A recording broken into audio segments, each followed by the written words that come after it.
From the top of Wologisi to the beaches of Maryland, we cover Liberia like nobody else does. This is Spoon 107.5 FM.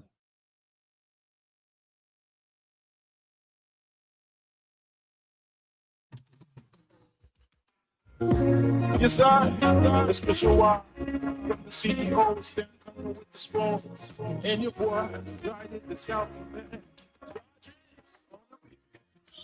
To get your information, to be part of action. School television.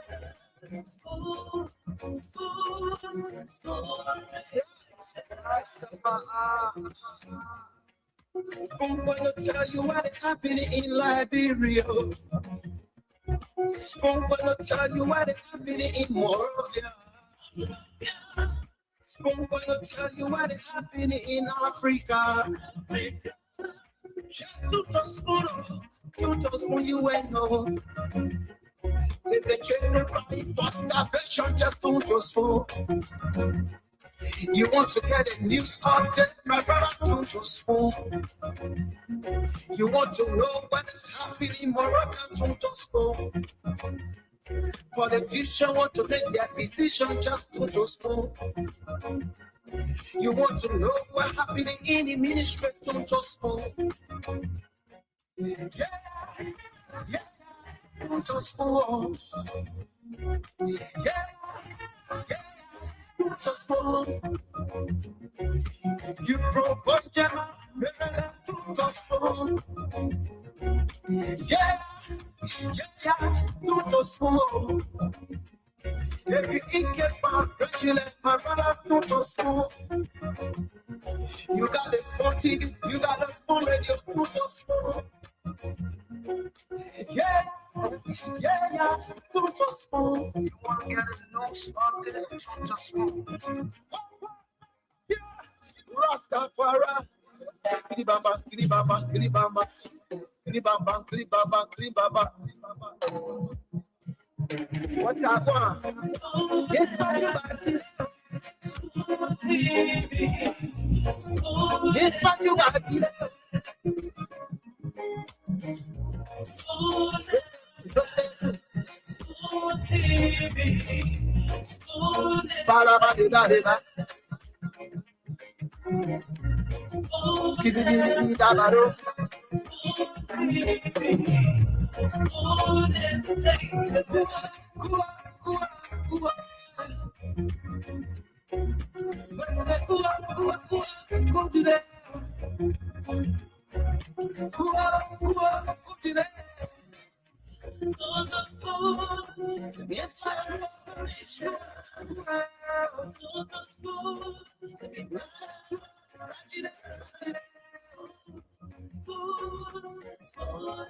A special one from the CEO, stand with the spoon, and your boy guided the South. To get your information, to be part of action. School television.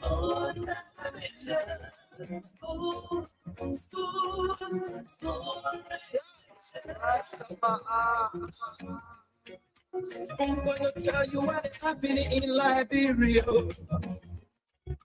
I'm gonna tell you what is happening in Moravia. I'm gonna tell you what is happening in Africa.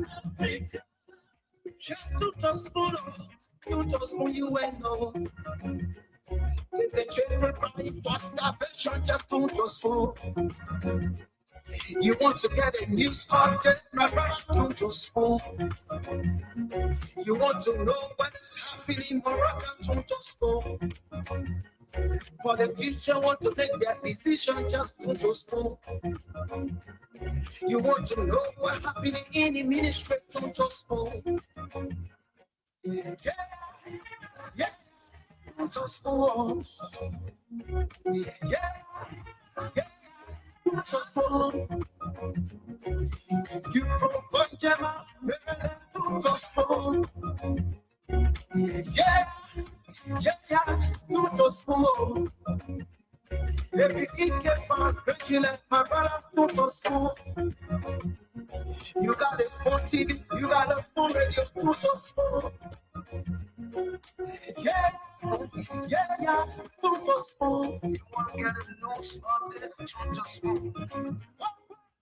Yeah, Rastafari. Kilibamba, kilibamba, kilibamba. Kilibamba, kilibamba, kilibamba. What I want? Yes, you got it. Yes, you got it.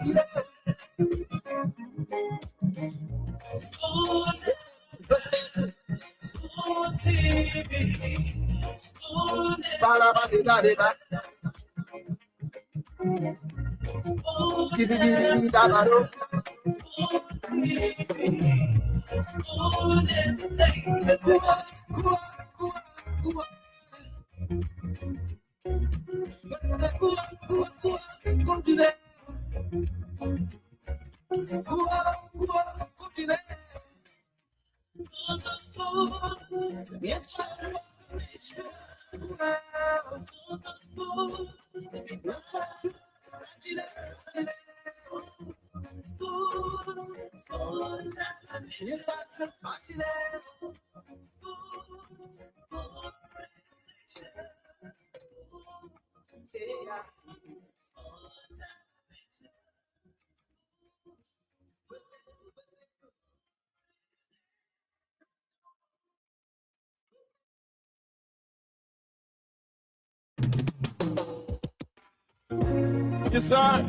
A special one from the CEO, stand coming with the spoon. And your boy, riding the sound.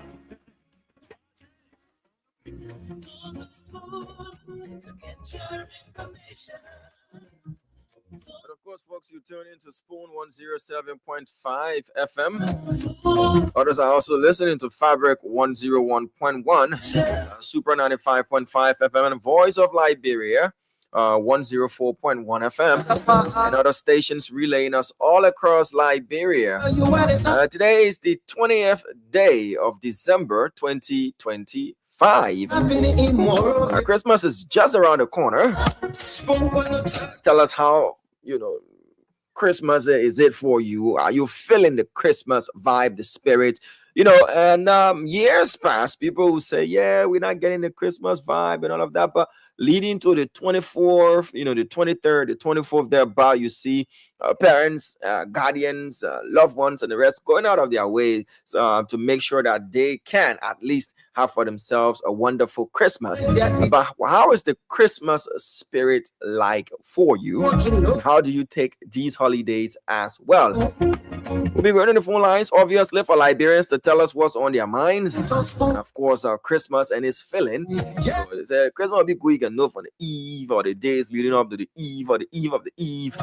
But just call us up and let us know Christmas preparation like for you and other issues that are on your mind as well. My name is Damas Langa. I'm producing tonight. The rest of the panelists will definitely join the program. So wherever it is you watching us from, for those of you watching us online, we're live on Spoon TV, Fabric TV, Super TV, and of course we're on YouTube. Our YouTube handle is Spoon Talk. Rastafari. Kilibamba, kilibamba, kilibamba. Kilibamba, kilibamba, kilibamba. While others are going home, others are preparing to make their way to Montserrado County, talking about the quarterfinal stages of the National County Sports Meet. Other counties have qualified. Counties that have qualified thus far, Nimba boys and girls have qualified. So both the footballing and the kickball teams of Nimba County have made their way to Monrovia. They've qualified. The girls of Grand Bassa County equally have qualified. Margibi County football team qualified as well, while Sino and Bombing County boys are out. So the Sanoans and the people from Bombing County, their football teams out. OUT. River G County and Grand Crew County are through to the quarterfinals, while Maryland and Riverside out, OUT. So we'll not be seeing the yellow from Maryland County, and we'll not be seeing the sky blue, white, that's navy blue. Yeah, Riverside's got navy blue and sky blue as well, and white. They'll be coming to town. Nope, the people from Riverside County, their football teams will not be coming to town. I'll give you more results. So tomorrow you have Lofa, Grand Bassa, Grand Jida, and Grand Cape Mount playing tomorrow. That group is a group where any of the four teams can qualify depending on how results go. But Lofa and Cape Mount, that's a tricky one. They both have to play out, while Grand Jida County go against Grand Bassa County, who've got 1 point in that particular group. So, those teams will be playing tomorrow for 2 to qualify from that particular group as well. This is by far our biggest sporting event in Liberia, the National County Sports. And we want to tell our listeners and viewers that the Spoon Network will be bringing to you live the quarterfinal stages up to the grand final of the National County Sports Meet. We are working on all modalities and will be partnering with Voice of Liberia. Together, we will be bringing to you the quarterfinal to the final stages of the National County Sports Meet. You can rest assured that you get all of the coverage, full coverage on the Spoon Network and on Voice of Liberia. Voice of Liberia already started to bring you the group stages of the National County Sports Meet. It gets so much fun. We got news from Bapolu County that a match was disrupted. We've been trying to get in touch with our Bapolu County correspondent to let us know what caused that particular disruption there. We were informed that fans stormed the pitch there in Bopolu City to let us know what went wrong in that particular game, that the game had to be halted. I'm excited for the quarterfinal stages of the National County Sports Meet. You got to see a lot. Last year, I was very much involved.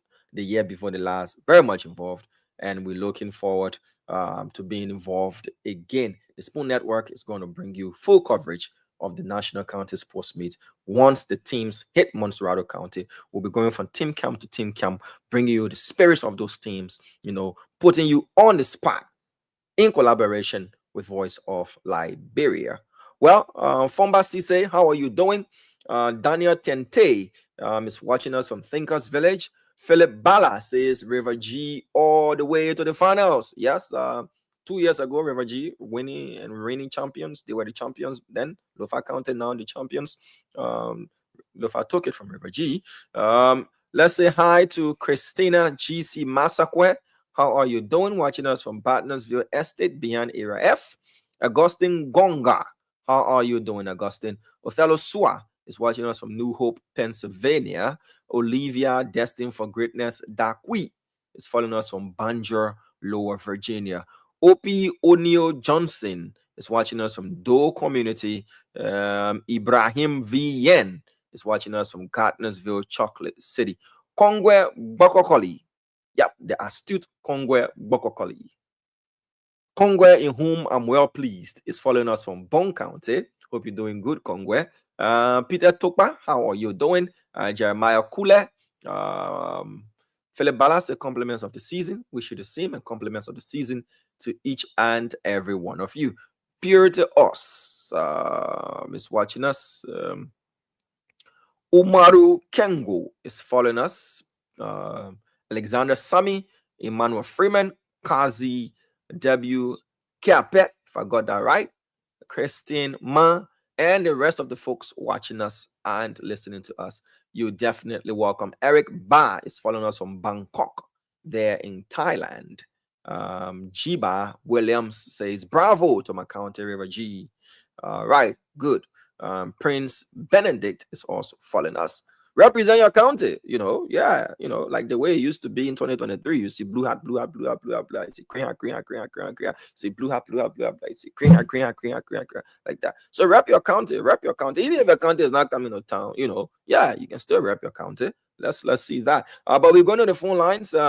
0777-771075. J. Tazo Robert said no rice this year. That's what's on my mind. Every year cannot be the same, you know. Well, we would have wished we could, you know, provide rice. It's not too late, is it? But it's a top management decision. So if there's no rice this year, my man, equal schools. Yeah, there's no rice. The Spoon Network is not giving us rice this year, my man. Equal schools back. Yeah. Or yeah, equal schools, you know, is on the S. Real kind, not a time. Yeah. We're out there last year. We're not there yet. Yeah. Just carry on. Yeah, like that. All right. 0777-771075. 101075. Those are the numbers to call. So time what up for my grandpa's on Sunday.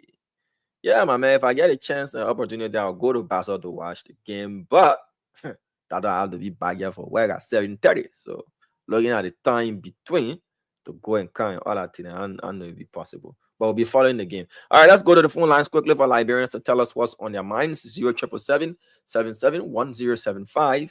0555-101075. Keep repping your county. Yes, let's see out there. Let me see. Augustine Talley, Dan Moses, Nimba County, all the way. Let's see who's repping that county again. Okay, Mustafa Lahoun says Grand Jida all the way. Yeah, let's see again. All right, I rep your county now. What 30 says thanks to Grand Crew County. Let's go to the phone lines now. Hello, your name and where you calling us from? Damo, good evening. Yes, sir. Your name and where you joining us from? Of the season. My name is Sekou Fofana, member of United Party Intellectual Budget Party tonight. I listened to my dynamic president yesterday on State Radio. Someone will stay appealing to the president to take a ban from the rubber export. Because now you talking about the president, someone placed a caution to him, also he say, Firestone been here almost next in the 100 years.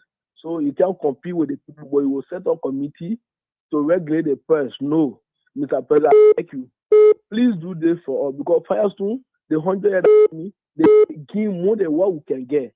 So we get our Liberian bro in the industry. Now the people are not having that machine to process the rubber. So the jetty and the Firestone, they buy the rubber for small money for the people, and the people are losing. Okay. So, Mr. President, I beg you, the executive order, I beg you, but please take that ban for all the people. So, people, or you help the people in that process, you get them machine, and they can be president. So, all right, thank sir. you for pulling it down. Thank you. You're welcome. Let's take this next person. Hello.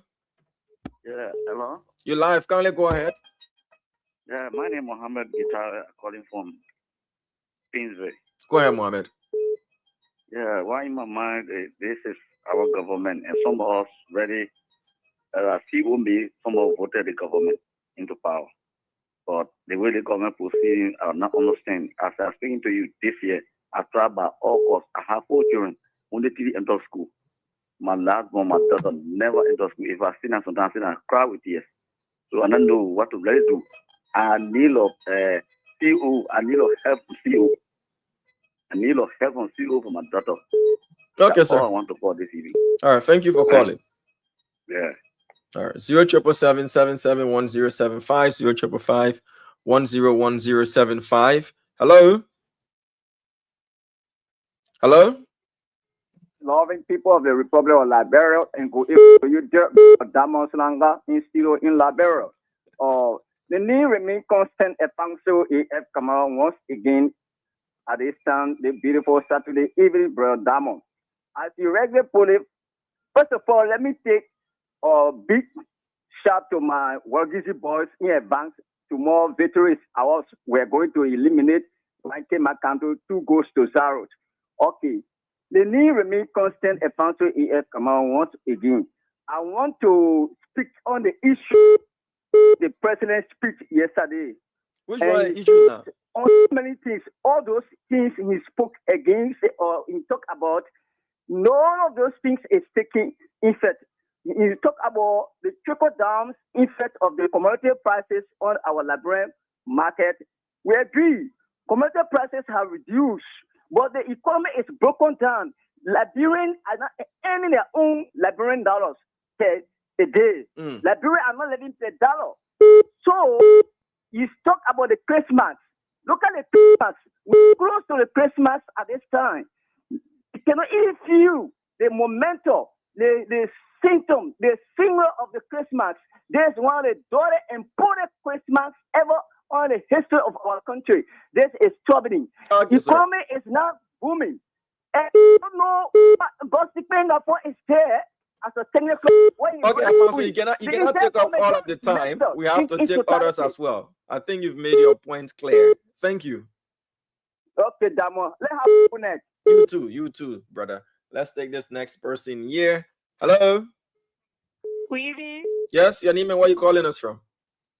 Yeah, this is Princess calling from the United Party Intellectual Bureau. To be specific, District 15. I'm calling from District 15 tonight. Yes, what on my mind is concerning a local farmer. We are still begging President Bouaka to please drop a ban on these people because of the business that they are doing. Yeah, they are losing and they are not getting anything. So we are begging him to please see means to drop the ban. Thank you. Thank you. I have a quick question for you, if you don't mind answering. So that Intellectual Bureau, like, is it like an office or like, you know, like a hub and a tie shop kind of thing? Or how is it like? The Intellectual Bureau is under the United Party. So usually we go for our meeting to the party headquarters. Oh, so you didn't get like a specific office, like the way the CDC guys used to call from Doe community, and you didn't get. Somebody call from Doe community, you know, hearing. No, I understand. I just wanted to know, like, the Intellectual Bureau, if it's got like an office space or it's just, you know, people that make up that bureau. That's what I want to know. That's what I'm saying. Right now, we meet to our party headquarters. Okay. All right, man. Thank you. For meeting. Yes. Okay. Thank you very much. All right. 077771075, 077101075. Those are the numbers to call. Let's take this next person here. Hello. Hello. Hello. Yeah, you live. Kindly go ahead. Thank you. The bureau you just asked my colleagues. In subsequent time, we'll get our bureau, but now the new organization we just found it, not even made if 3 more years. So we are in process for us to get an office. Oh, okay. But pretty soon we'll invite you. We'll invite the then we'll opening it. Pretty soon we'll get it. So thank you. All right. So what your position in the bureau now? You the spokesman or you the chairman? Well, I'm not a spokesman now, but we get acting leadership. But I'm influential member. Oh. Sekou Fofana. Okay, yeah. Sekou. But we get acting leadership now. So if we put everything together now, there will be an election now. Then we'll get official elected member there. Oh, okay. All right. Well understood. What's on your mind? Okay, you just called to give that clarity. All right. 077771075. 05551011075. Let's take this next person on the line. Hello. Yeah, Nelson. Good evening. This is Diamond. Nelson, so I'm enjoying. Yeah. Sorry. Yeah.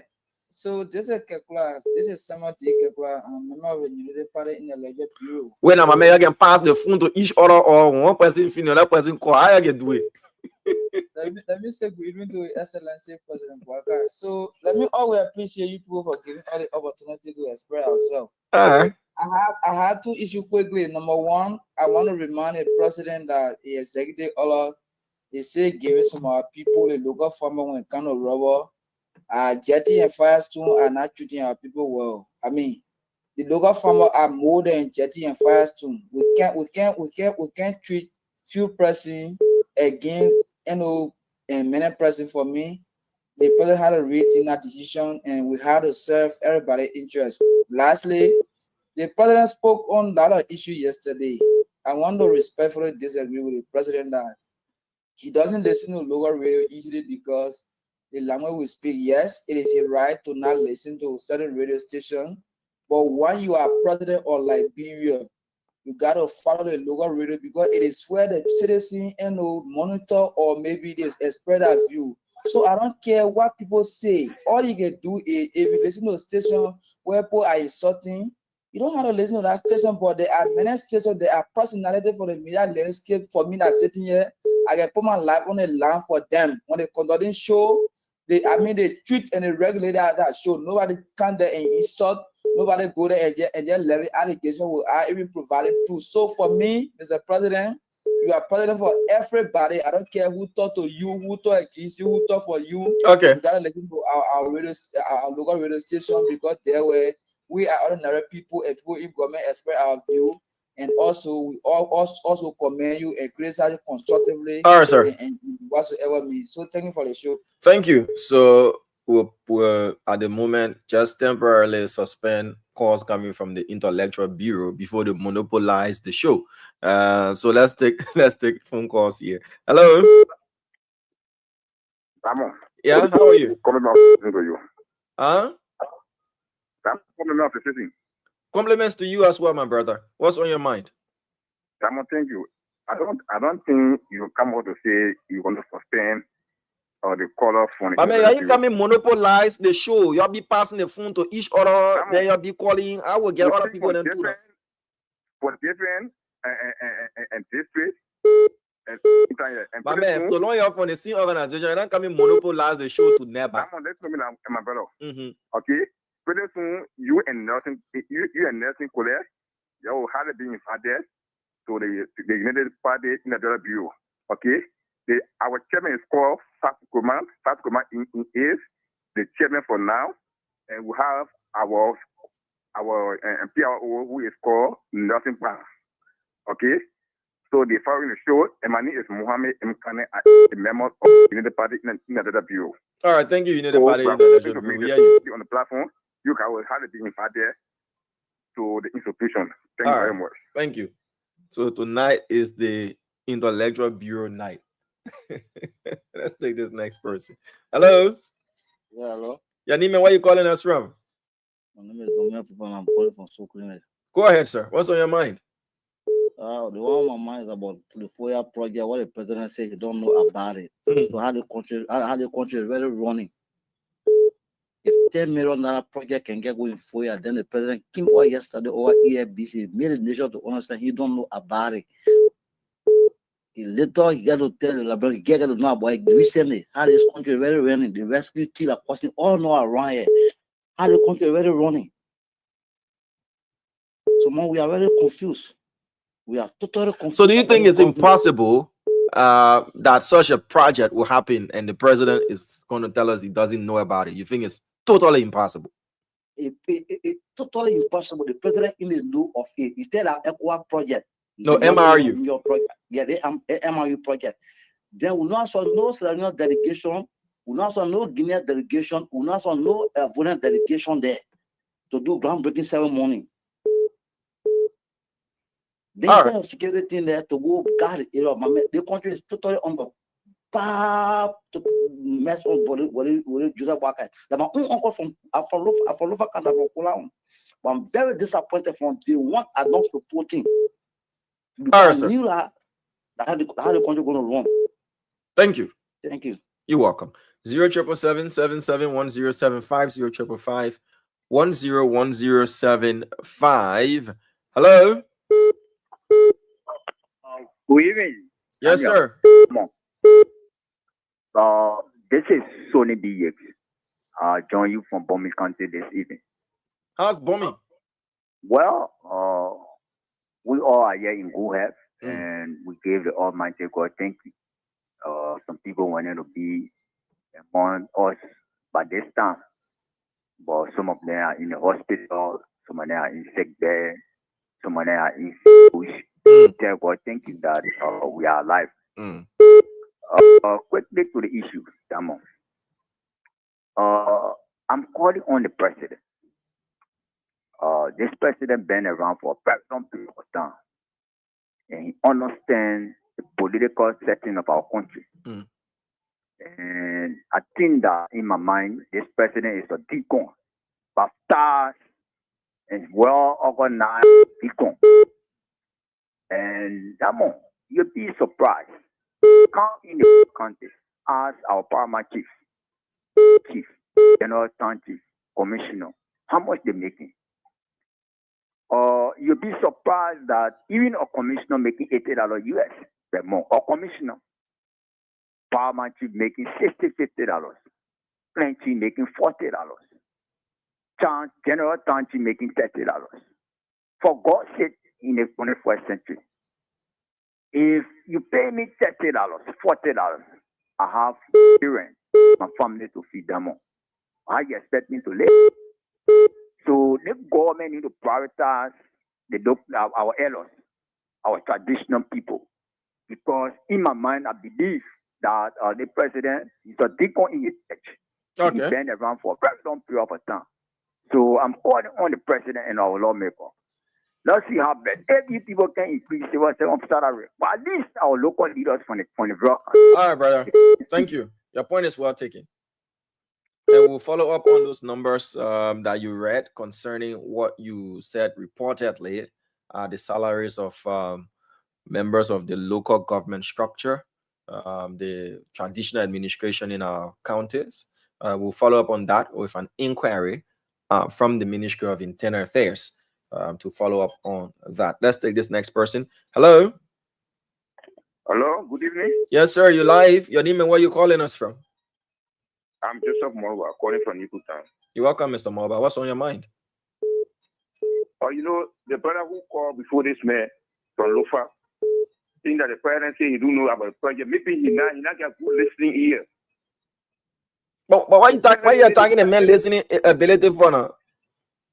No, but I mean, the parent said that he didn't know about the project. What did he say? He told us that the project was in the making, but they started the project that he was not informed. They started the project, and the project is for the West African region. Let me say the how to call it? It's for Guinea, Sierra Leone, and Liberia. That's Manuel Union. He didn't listen. That place is a peace-building house. They building for peace. That anything that happen in the region, they can able to go there to have meeting, conduct meeting. Then he said that the president say not know about. Amen. If why you want me plow the man for the man said you can't say president said he didn't know of it initially. He didn't know. Secondly, I want to thank the president for the level he's taking Liberia at. On the serious note, the woman is working. I was surprised. I went to pull up there. I saw where the current stopping now. Even all the feeder road are there. They are on track. They are working on it. POA, this and that. All the feeder road are there. I mean, the work is going on. Okay. Don't just have in right here and say no job going on. The job going on. All right. We voted for. Our vote is working. On the serious note, we didn't regret our vote. Thank you. And now we say vote for him. Thank you, sir. Thank you. 077771075 055510175. Before we go back to the phone lines, let me say hello to you, Morris Day. Hope you're doing great. Jebe Bakana is following us from Cardwell. Zwana Serion, how are you? Zwana, I know you seen it. I wasn't in it. Didn't have almost 2 years. Gabriel Bwama, hope you're doing great as well. Author K. Robert Jr. is watching us from former district there in Lower Bond County. Aloysius Watwa is following us, as well as Franklin Tembe is watching us from Bapolu County. Sylvia Todi Harris is following us from Johnsonville, Pepperwood Town. Paul Libert is following us from Monrovia.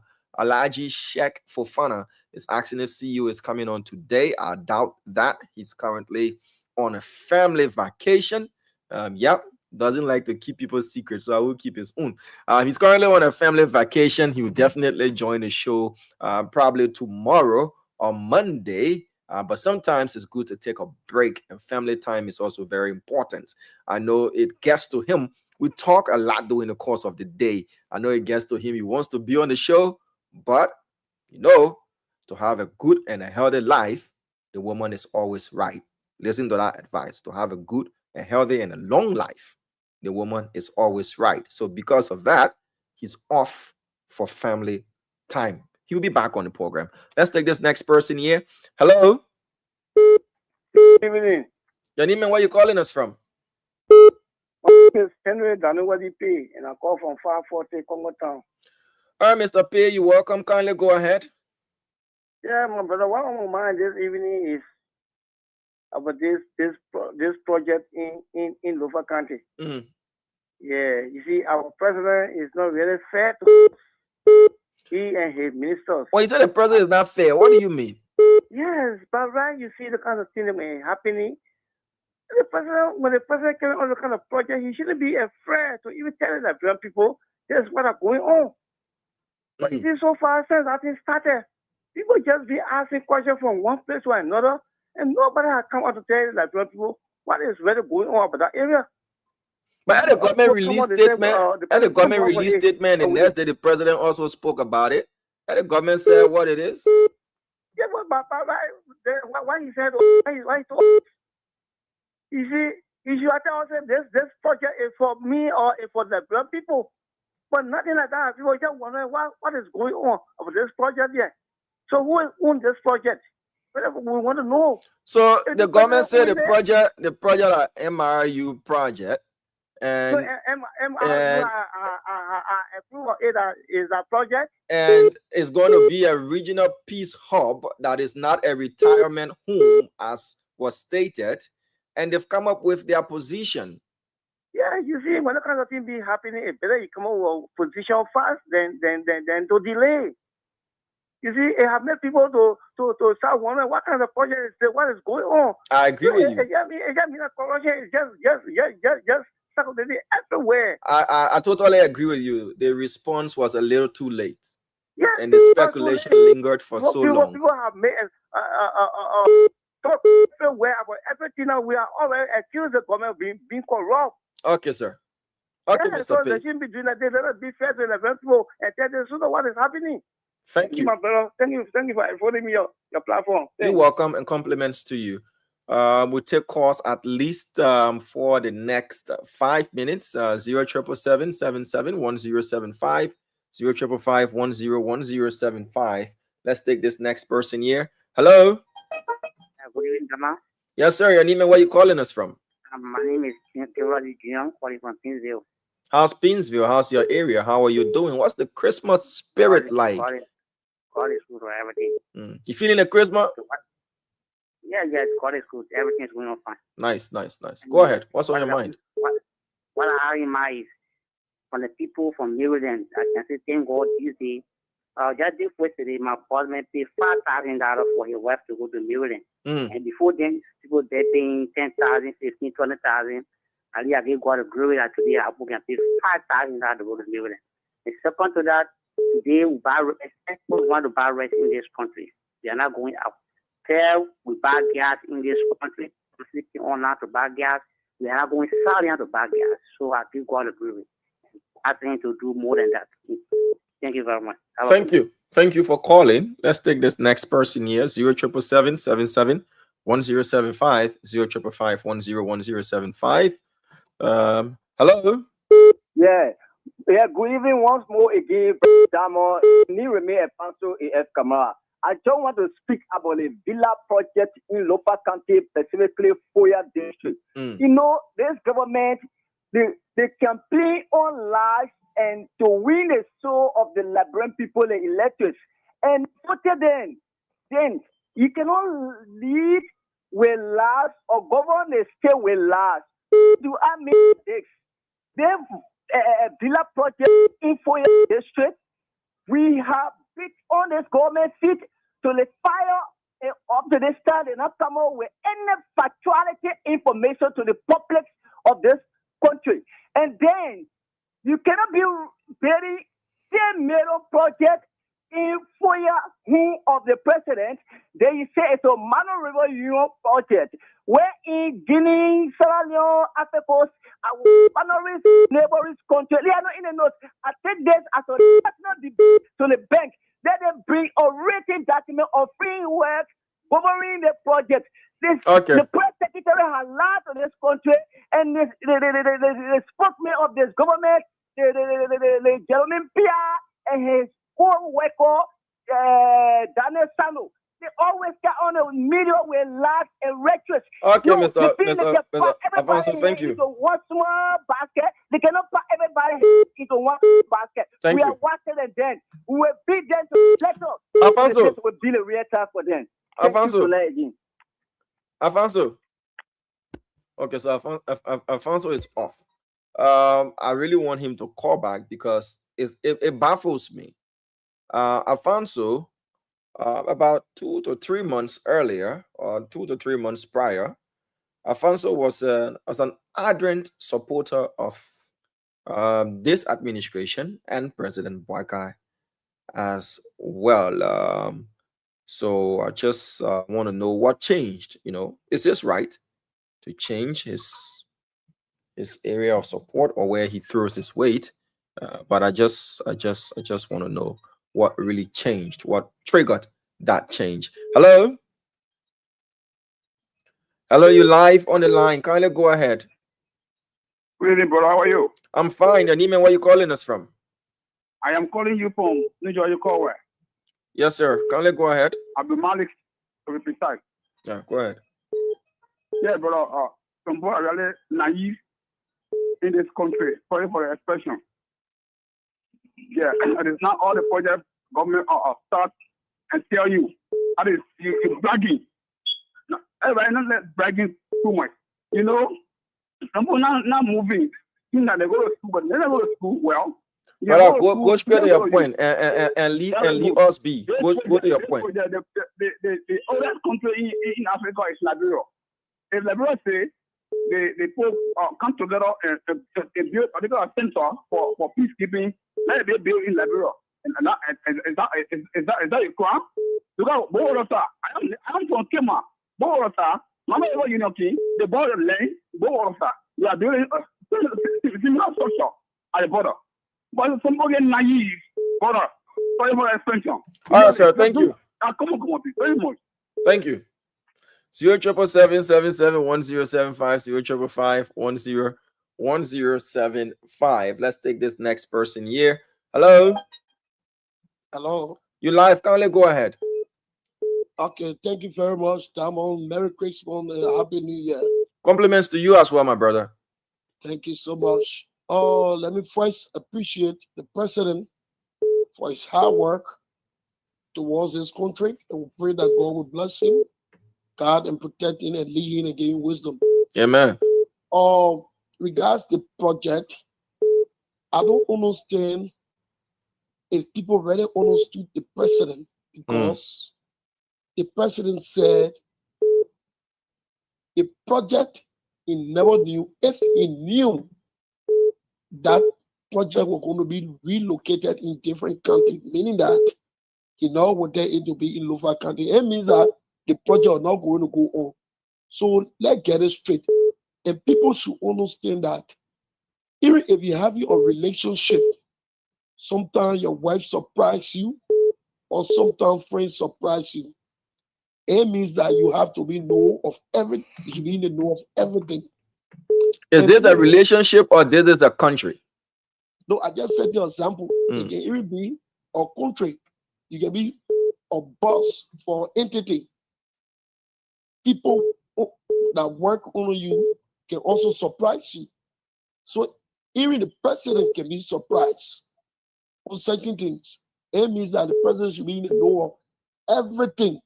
More especially when it comes to Mano Ronyo or that's a project. Okay. So people to get it right.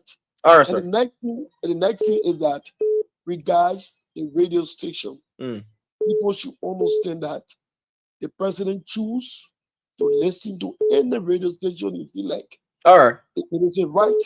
And most often we all know that you don't even know what will come from the corner mouth. People insult in this country on a daily basis on every radio station. All right, sir. Your point is well taken.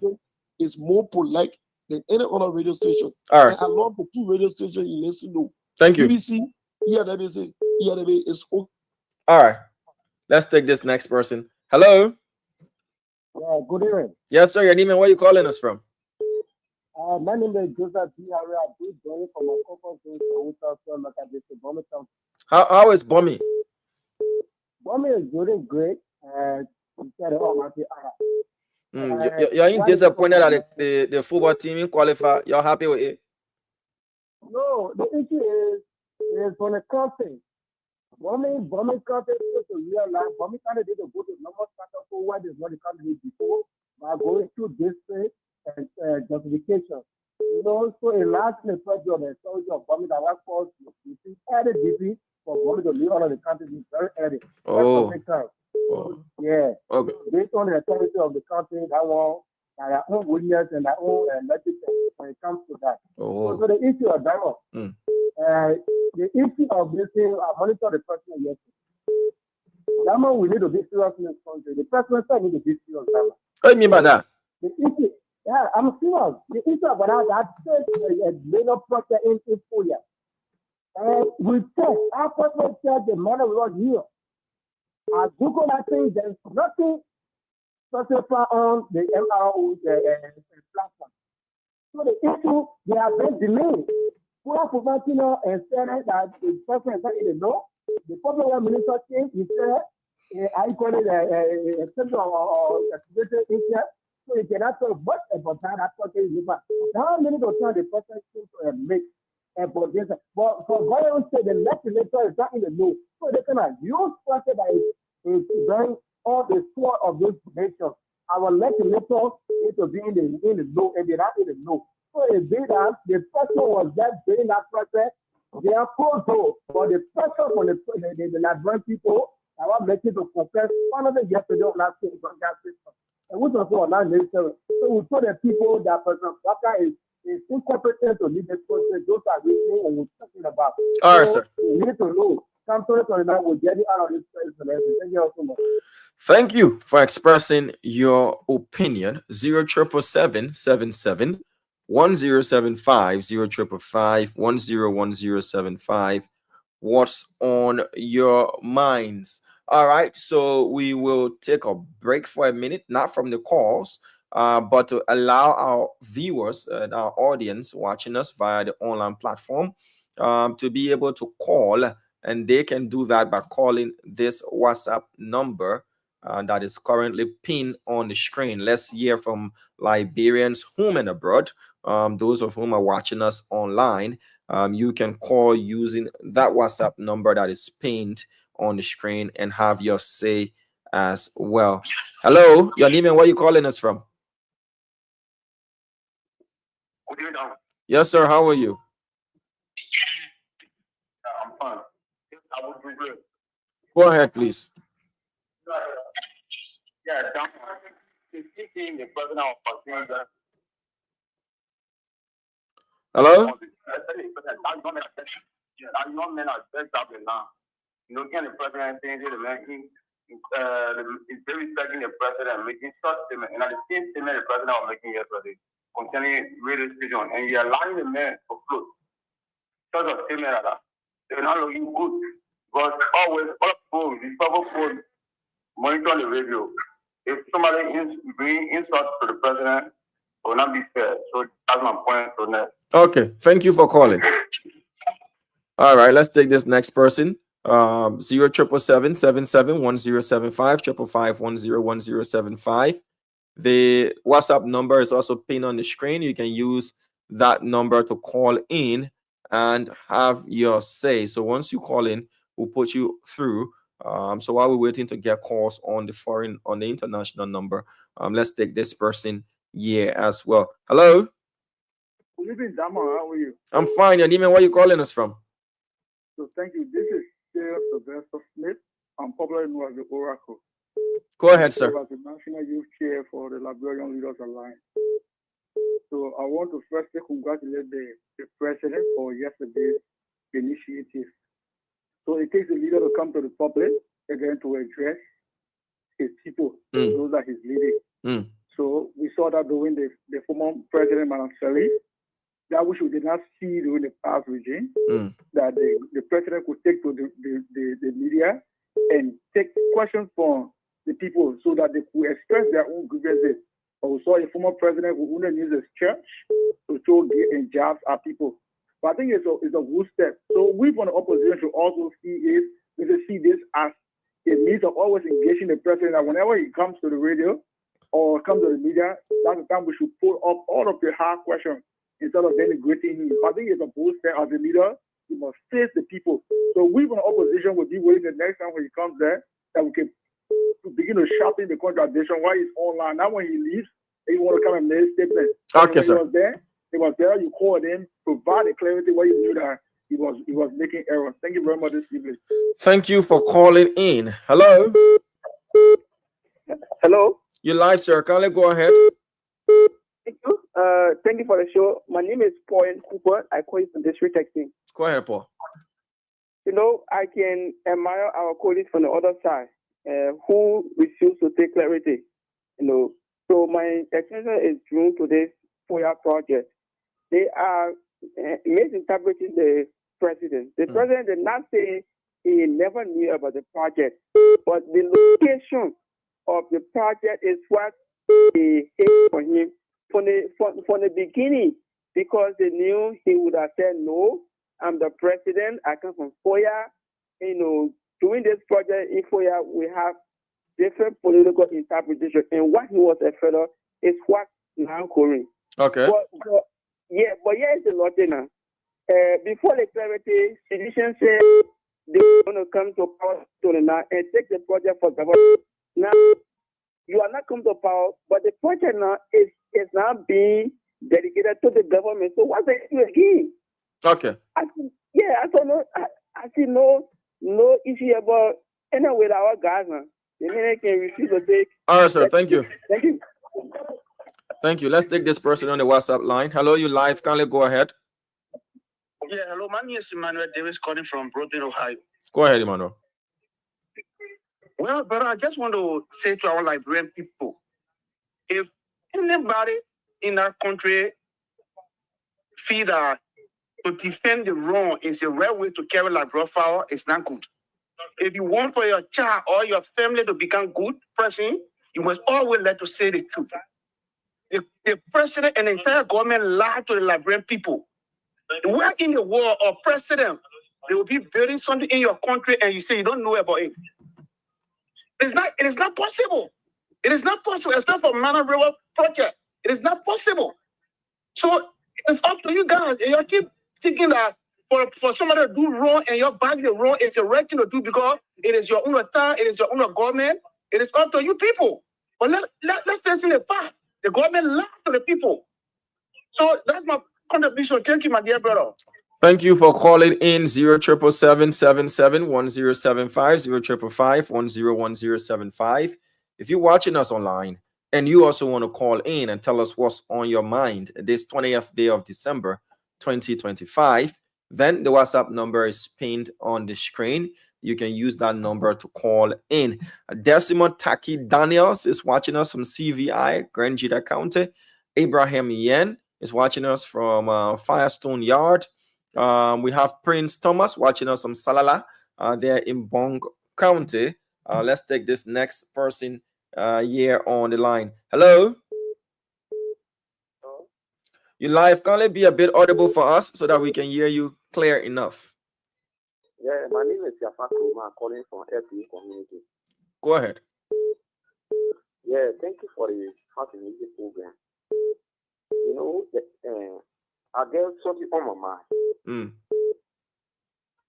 What on my mind is about the budget. We are civil servants. The government promised us that when they come in power, they're going to add our salary up. So that government see reason to add our salary up because things is getting tough. You'll not be paying somebody maybe $80 or $100 and 5 years or 10 years back. Now things are getting tough. So the government need to see reason to add our salary up. All right, sir. To see reason to add our salary up. That was on my mind. Thank you. Thank you very much. Let's take this next person. Hello? Hello? All right, your line is terrible, please. So you can kindly change your location and call us back so that we can take you. Hello. Hello, good evening. Pleasant night to you. Your name and where you calling us from? Oh, I'm Joe Morba, calling from Nikuta. Go ahead, Mr. Moba. Thank you very much. You know, we don't have to be criticizing that project that went on. At least the president has spoken. But Diamond, really, Diamond. Yeah, Diamond. Diamond, when somebody call on the radio, when he want to use perfumative, please you put check to the person. So what was the perfumative that was used? That caller had no right to say, to look at president of the country, that is the minister. You're telling us that he's incompetent. No, you could have cut him off. So what's wrong about saying, let's just play it this way. What's wrong about saying incompetent? What are we doing with presidency here? I mean, why people now respecting the rules of the law? People no respect. The rule of law that we died for, the democracy that we died for, this is why some people are abusing. More than 250 human beings died here. 50,000 human beings died here. But you haven't yet answered the question. He said incompetent. Incompetent. Yes. That's rough. It's a rough word to use it on president. What word should he have used, sir, so that we can educate him? You would not have used incompetent. At least you say if the president was not telling us the truth, at least when you say incompetent, that means you don't want anybody incapacitated to do anything. You don't do that. And you sat down there until the men learned it. It was not correct. Okay, I hear you. Thank you. Thank you. 077771075 0101075. Those are the numbers to call. Let's take this next person here on the line. Hello, you live? Please go ahead. Hello. Yes, you live. Kindly go ahead. This is Brother Morris. Yeah, this is Brother Morris calling you from Iowa, Des Moines. Please go ahead, sir. You live. Okay. I wanted there's a topic on the board, and I wanted to ask the questions on this technical topic. It is like there are people who are just saying things and they don't know what they are saying. Because this country, Liberia, is our country. If any other development went on in any of this county, I think it's for the sake of Liberia. It's not for a particular person or for an individual. So I hear people calling and saying a whole lot of things, so other funny things that we is not really proper. I feel that we all should be talking about Liberia instead of talking about individual. So this is why I'm really calling to impact into this conversation. Okay. So what do you want to add to the conversation, sir? Because you said people are saying things they don't know about. So I want you to kindly make your point.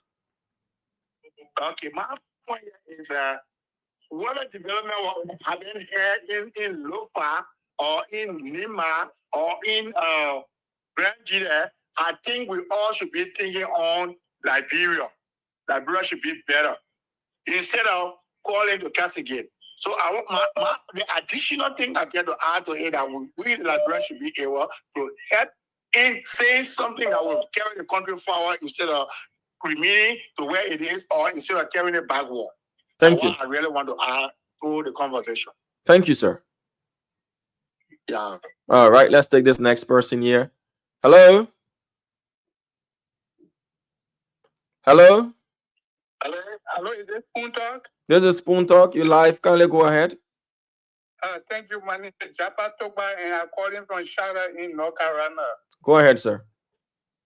It's hard to please everybody in the world, especially family of 5 in the home. To have them please is very difficult. What more about a country with 5 million people? You can't please everybody. I just want to say that the president will go ahead with whatsoever he doing with the development in the country. We from the United States, we want to see everything. And if I see Monrovia High looking in the night and I see the development occurring all over Monrovia, I know that the president is doing well. So people will talk. People will talk. Let them talk. Let the president go on with the rescue agenda, and we can see it. Thank you, sir. Thank you so much. Thank you for calling. We now go back to our local lines and begin with this person here. Hello. Hello. You live? Please go ahead. This is Joseph Bona and I'm from Jalastan. Go ahead, Peter. Yeah, bro. The issue here is that the argument was that the home in Foya was the president's retirement home, but the president made it clear that it is not for him, it is for the country. So that is clear. Once he had come out to say that the project is not for him, what the issue? Secondly is some of those guys are talking here. Some of them sat out here, they defended everything that we had did. We had built for the 7 condominium. His wife built her Hope Cloud Hope Foundation in her name. Now she uses that foundation, lobbying, getting money from there. They didn't say anything about it. But the project that the men have said that it's not for him, it's for the country. They still they are saying thing. For what reason? Tell me. The men have said it clear. The place is not for me, it's for the country. So even to tomorrow he's not president, it's not for him. So everybody is clear. All right, sir. You see that? Thank you. They know how issue. We have I got 1.5 million in our budget every year for 6 school years. They don't say anything about it, but now they are saying that I got it. Or the men use 10 million, and they even say that the cost there is not what is that you work lie about. All right, sir. Thank you. Your point is well taken. Yeah. All right. Hello. I'm David Sidon. Yeah, hello. Your name and where you calling us from? I'm David Sidon, calling from the borough of Queenstown. Go ahead, David. Yeah. Why my man tonight have to do with our president, the government act? Because this government and this president came to power online, stay in power. They are governing the Liberian people with lies. Could you imagine the president telling the Liberian people that he's not a well project in 4 years? Not a county. For 4 years, he's not a well. Is that possible, my brother? Could you imagine? But no problem. I don't blame the Baka and Hikuni. All right, sir. Yeah. Thank you. 2029, they will see election again like a way they're going to. All right. Thank you for calling. 077771075 055101075. Those are the numbers to call. The WhatsApp number is also pinned on the screen. You can use that WhatsApp number to call in if you're watching us live, any part of the world, to let us know what's on your minds. We will draw down the curtains at exactly 10 p.m. That's about 23 minutes to go. This to also allow us to do some technical tweaking as well. Hello. Yeah, hello. Your name and where you calling us from? Is this Spoon FM? This is Spoon FM, sir. You live. Please go ahead. Yeah, I'm calling from Satan community. Yeah. All right. Thank you very much for the topic on discussion. Those that selecting the president or the government for 2029, let me just tell them, you're going to be entitled to one vote. And now you're going to go vote 2029. So if you see that 2029 can get the president up or the government up, then you must start fasting and praying. Fasting and praying for one now. And they're making certain remarks about 2029, the president, the government will be out. That's right. That's a fast and pray. As a fasting and praying, we are also fasting and praying for the president to go 2 years so our country will be better. They were all the time we're accusing George Weah and you're waiting for the song for the million. He ever came out one day and make clarity? But Edwin, your time too, you used to say 2023 coming, 2023 coming. Yeah, but 2023 came, and we get it. And so why you want for the people to say 2029 coming too? You used to say 2023 coming. I'm not telling that. That's not going for 2029. Okay. And now I want going for 2029. We're also voting too. Labrador have 2.5 million people. So they get to let the government. Let me tell them. So let them fast and pray. As the fasting we pray, we also do. We fast and we pray. So the whole 2029 election and a fasting and praying marathon? Yeah, that's the fast and pray. Maybe God will answer the prayer. All right, man. Thank you for calling. Yeah. Liberians and Liberians are interesting. That'll go let us sleep. I've had little bit. I'll tell you, Liberia is it's a very, very interesting country. So you should be fasting and praying. We also will be fasting. You fast the best. Hello. Good evening, Damo. How you doing? I'm doing good. Your name and where you calling us from? Okay, this is William Hines, and I'm from Cardwell, New Jersey. You're welcome, William. Go ahead. Sir. Some of us, we have reached a place to now call radio station because His Excellency has already taken the mantle to sit behind the microphone and then quizzed by some veteran journalists like T. Mark Bratton. Look, my brother, Damo, you are a journalist. People are saying that the project is not funded to the Mana River Union. Damo, why can't you people do a research and give the information to the public? Mana River Union is an international organization. It's a regional or sub-regional organization. Exactly. They have communication channels. They are a diplomatic organization. They just don't speak and meddle in domestic affairs. So exactly, inquests have been made. They will speak when they are ready to. That's the diplomatic way to do it. So we don't expect Mana River Union to just come out and release a statement, in relation to this. They will consult their local counterparts and other things, their secretariat, and we'll find out what the project is all about. The government of Liberia has made its position, and they will make their position, but we've made inquests as well. So please go ahead, sir. So Damo, what you have said, just now, they have proven that there are so many people who are carrying wrong information that Mana River Union has spoken on this issue.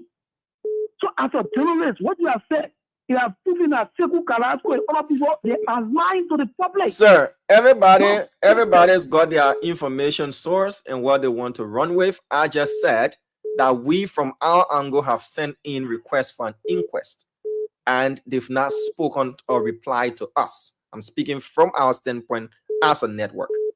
So if another person got information from another source, they know where they got their information from. I cannot speak to that. I agree with you 100%. But the truth you talk to go to and give an inquiry to get information, that is the proper way.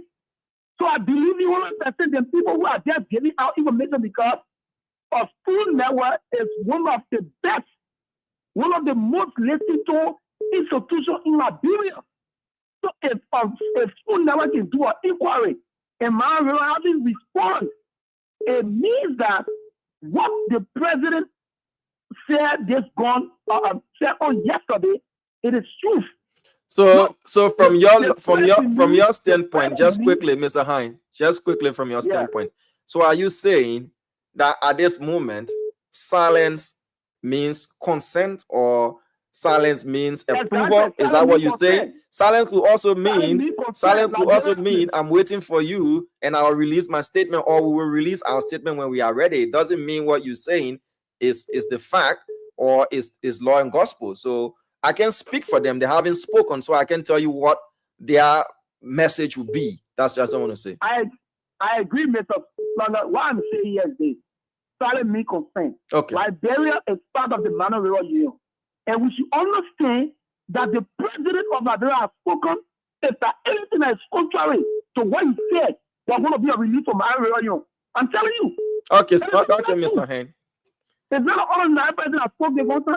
It is the president of Liberia. Thank you. Thank you very much. 077771075 077101075. Let's take this next person here. Hello. Daniel. Yes, sir. You live. Kindly go ahead. This is Constance. I call from the Lagos. You're welcome.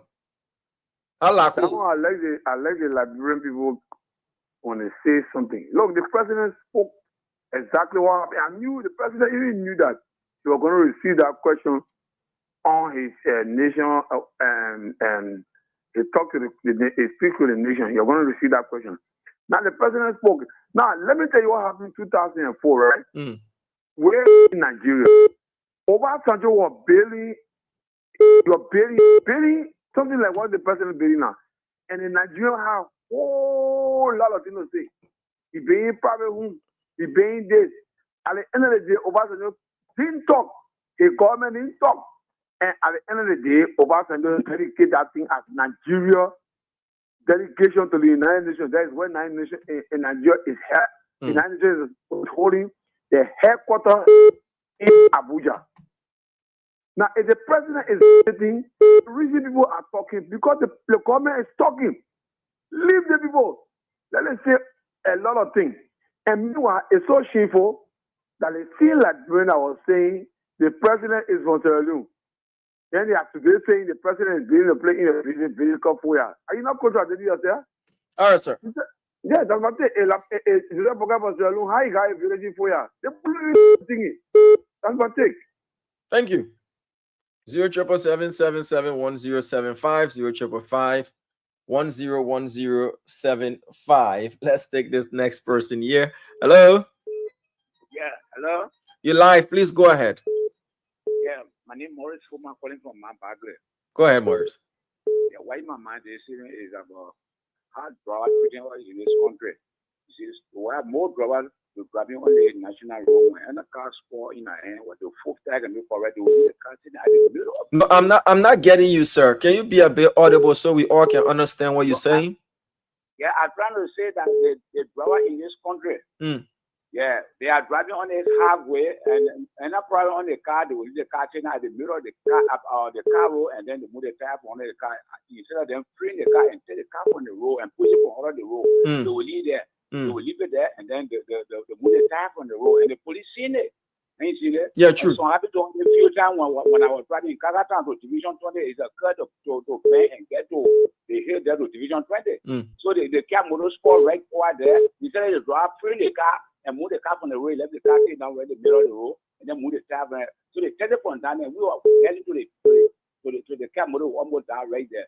I can relate to what you're saying because just yesterday morning, dawn hours, and I was making a quick trip, and somewhere along the road there was this container truck, the trailer that can carry the container, and it was broken down on the road with no warning triangles, nothing at all to indicate that there is a broken down vehicle. And if you don't look well, you just run straight into that. And it is something we see on the highways, even in our major road networks here in Liberia, and that's something that needs to be spoken to. I totally agree with you when it comes to that. Just 2 days ago to Mount Bagley Junction, to police station junction. The truck spot at the middle of the road to the junction there. The police look at the car moving the tap on it. Instead freeing the car and push the car to the front side.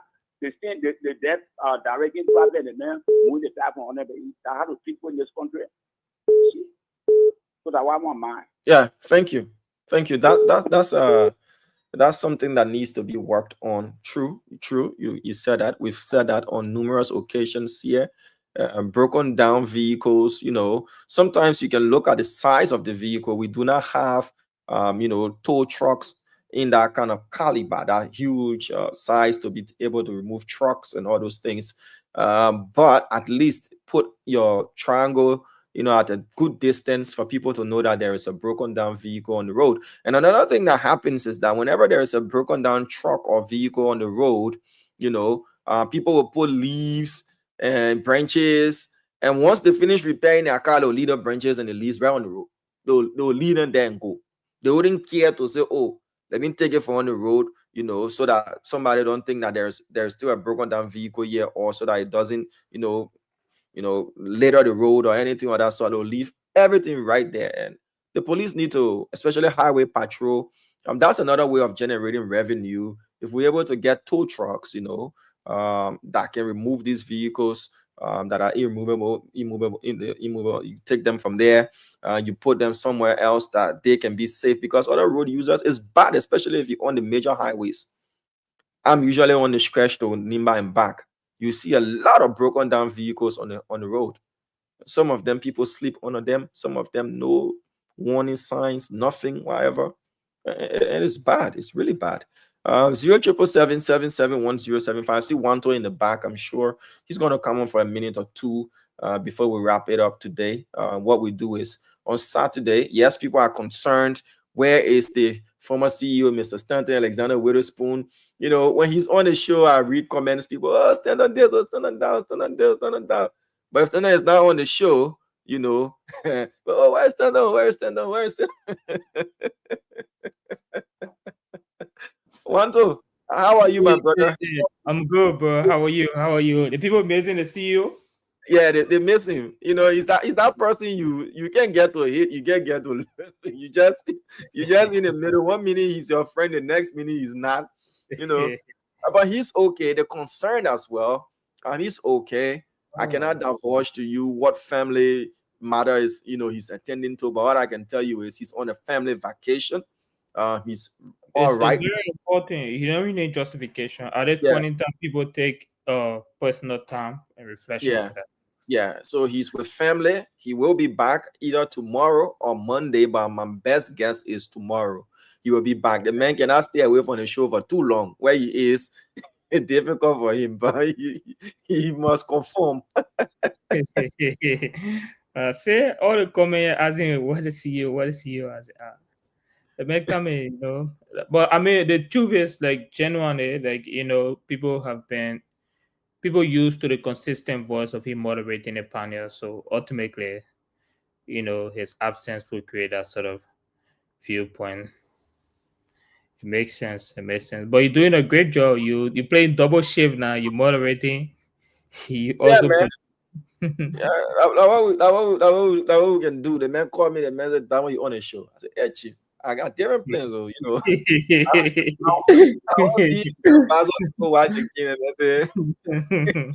How about to you on the show? You know, but what's up? What's on your mind? We've been taking calls for a while. We're not going to exhaust the regular time. People are still speaking about the president's, you know, radio appearance on yesterday. The entire country followed, home and abroad. It was widely listened to.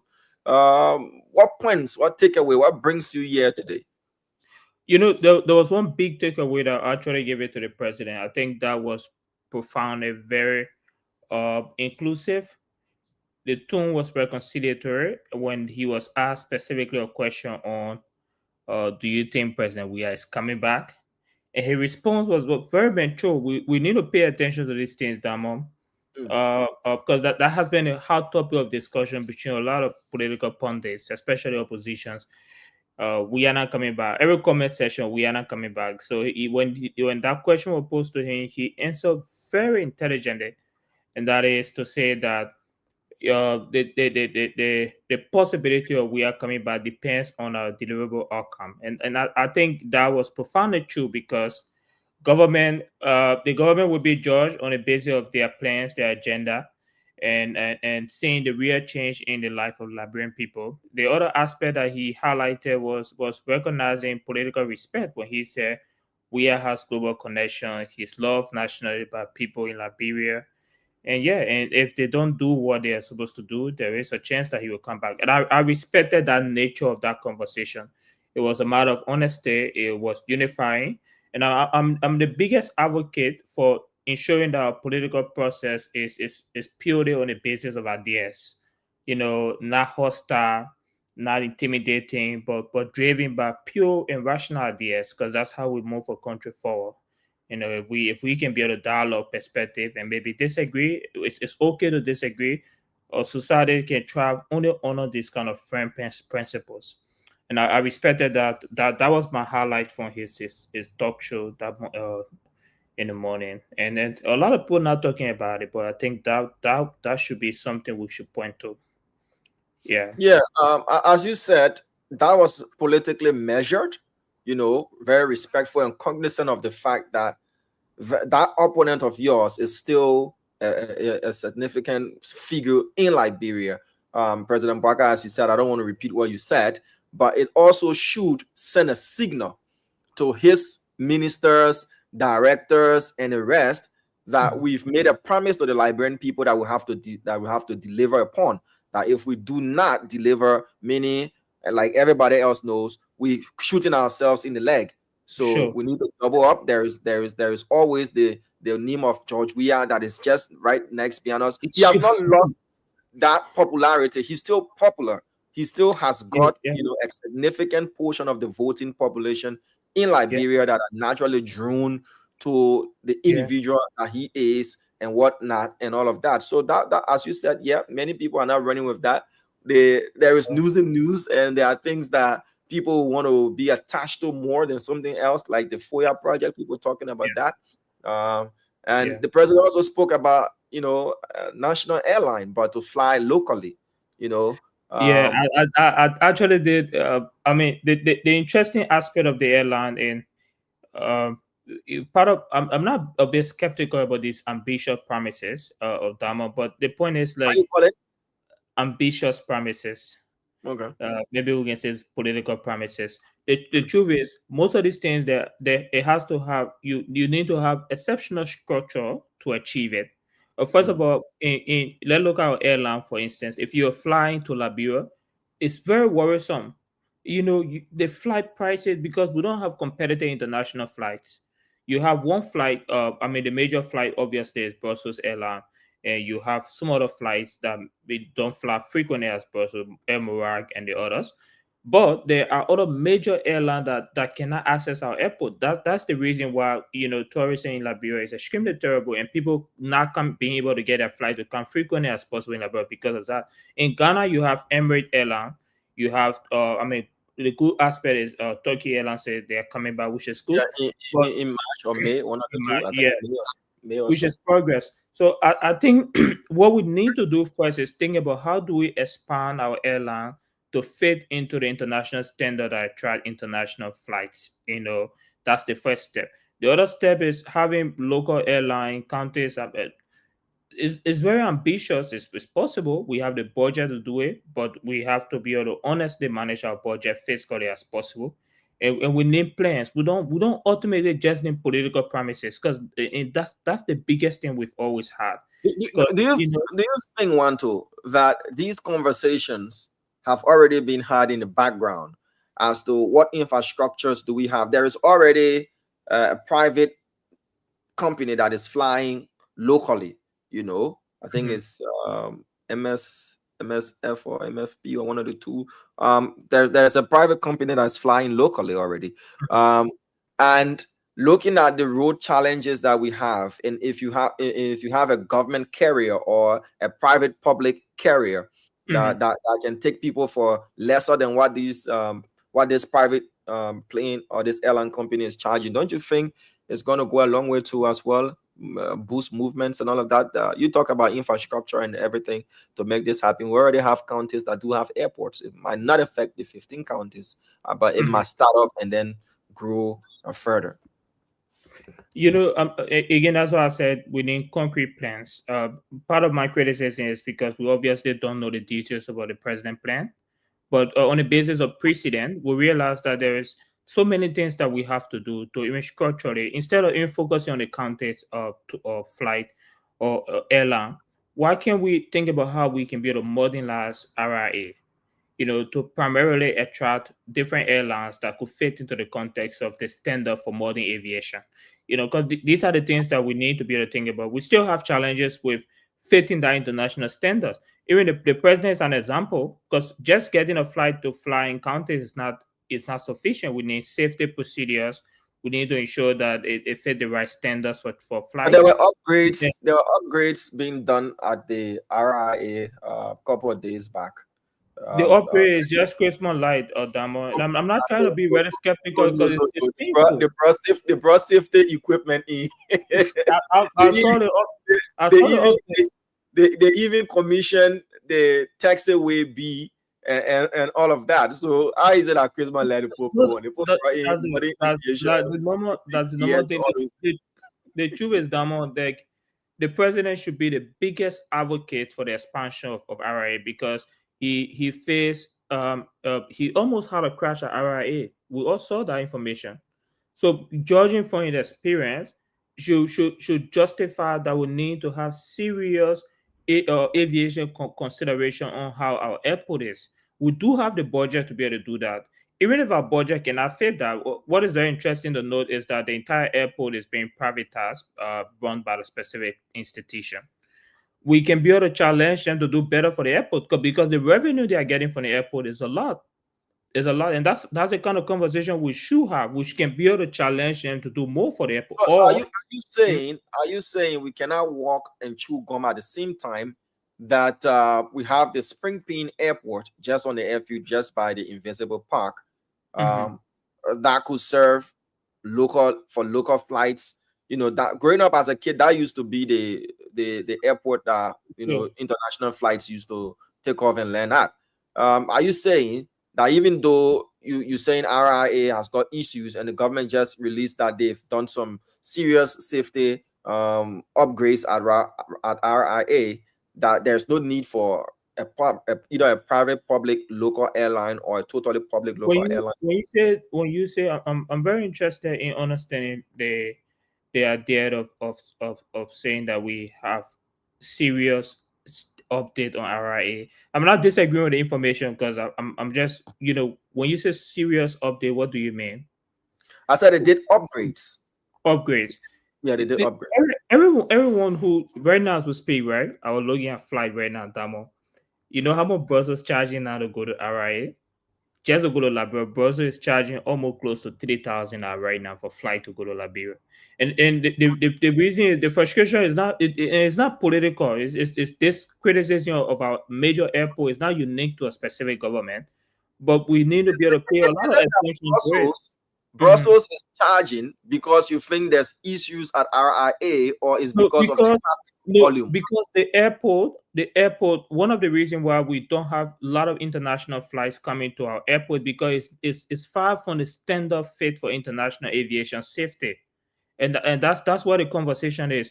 We haven't reached the standard for pure international safety when it comes to airport comparable with Kotoka Airport in Ghana or even Abuja or Lagos. Are you saying that RIA is below international standards?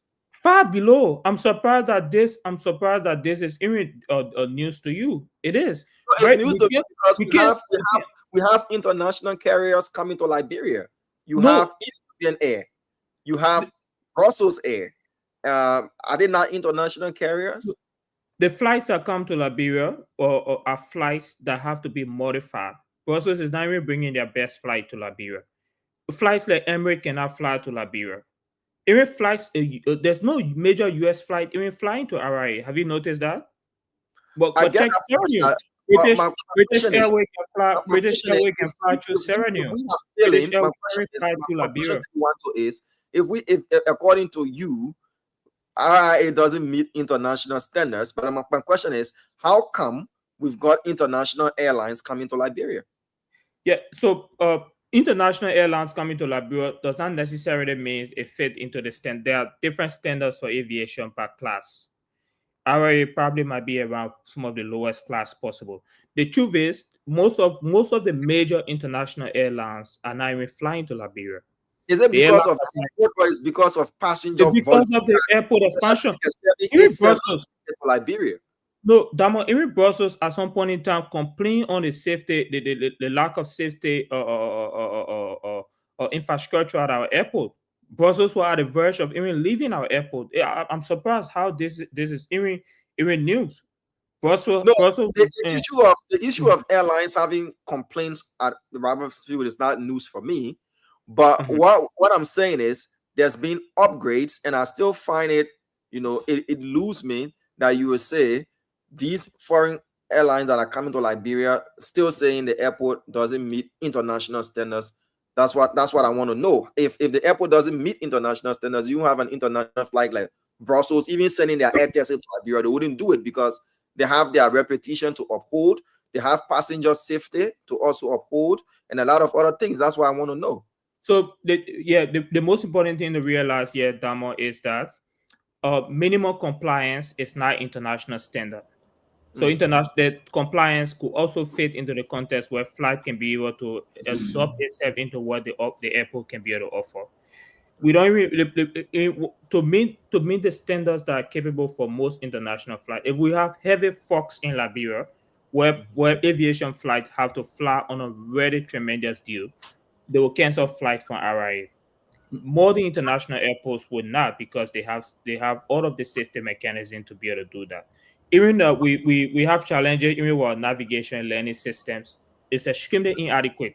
For instance, that's one of the things that was upgraded recently. It's upgraded to compliance. That's what I'm sharing with you. It's upgraded to compliance. So first, to upgrade into the stage that we want, we probably need to be able to even have the land space for it. We don't even have the land space in RIA to be able to bring in more than flights. Like Emirates flight right now cannot even be able to fly in RIA because of the standards and the space and weight that's being offered.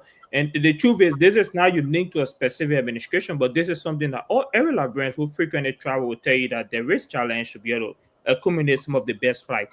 The mere fact that we can't even bring American Airlines not even flying to Liberia. American Airlines flies to other African countries. They're not flying to Liberia. British Airways cannot even fly to Liberia. British Airways fly to Sierra Leone.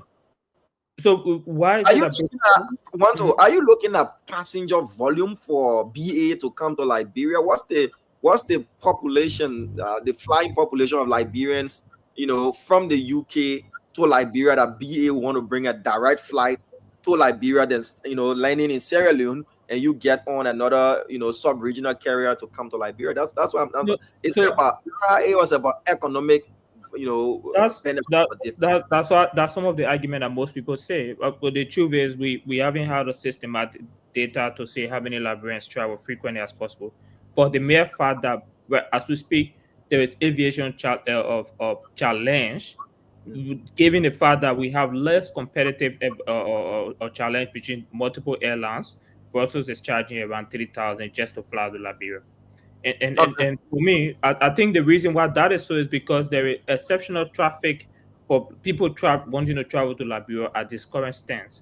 So, in intellectual honesty, I wouldn't say we've had. I don't know the data specifically on how many Liberians travel frequently as possible, but I do know that we need to be able to pay a lot of attention into our airport, and this is a matter of fact. I think we need to be able to see how we expand it. I don't agree with the fact that we fit into international standard for aviation at our airport. I think we fit into compliance standard, but we don't fit into international standard. Okay. You're welcome. T. Okay. How are you? I'm very good. Thank you. Wanto, good to see you again. Very great seeing you. Yeah, what's your take? Wanto was talking about the Roberts International Airport. I, for one, to be honest with you, Mr. Fangalo, before you go ahead, I want to see a lot of activities at RIA. Yeah, I also want to see a lot of activities at RIA. Go ahead, sir. So before I chime in on that, let me start with what's on my mind. One of the things that's on my mind that I want the Liberian people to know tonight is this name, Candace Wilson. I sat here and I monitored the competition in Vietnam last night up to, I believe, 3 a.m. before I went to sleep. That is a Liberian person. That is a Liberian beauty queen. She's out there. I communicated with the Minister of Youth and Sports today on her behalf, with the hope that we as Liberian people will do more to support our own. When you watch the comment section of people who were in-house at the competition, many persons there agree that she was the best performer in terms of the runway walk, in terms of just the dress code and the way she carried herself, in terms of pure beauty. That was that Liberian girl, Candace Wilson. And many persons were not aware of this. The Minister of Youth and Sports, as she was reaching out to friends to try to get support, to carry on with her work at the competition. And when I communicated with the minister, he told me that they were not aware and that they will hope that there will be proper communication. And hopefully when Candace come back, we'll try to make arrangement so that she and her team can meet the minister, so that there can be proper planning going forward, so that Liberia's representatives out there can get Liberia's full support. That is the first thing I want to comment on. And then I want to talk about minimum standard and international standard. He talked about, flights that are coming to Liberia, and he was looking at the prices and seeing that in this moment, the cost of airline coming to Liberia, the flight, the ticket, costs more. But I think it would have been more, much more of honesty and fairness to comment on all of the other details that goes into the cost of flight. One knows that this is considered a high season when you're approaching the Christmas and New Year time. That is high season. To say that flights that come to Liberia, they are modified because our airport don't meet international standard, I think that's a little bit disingenuous, because if you modify a flight for it to come to Liberia, when it's going back to the United States, what do? You modify it again? Because I have taken straight flight from for the United States, to Liberia before. And also I have gotten flights that have taken me to Brussels and then made their way from Brussels to other parts of Europe and Asia. So I do agree with you, Adama, that important work is yet to be done. The airport is too dark. The airport sometimes don't smell well during major expo season for rubber. And these are things that we should look at. And just the entire customer service, and all of these things need to be upgraded some more. But for me, when you say international standard, you are actually referring to minimum international standard, because there is no limit set for the highest international standard. International standard basically means that you must meet a certain minimum requirement for something to happen.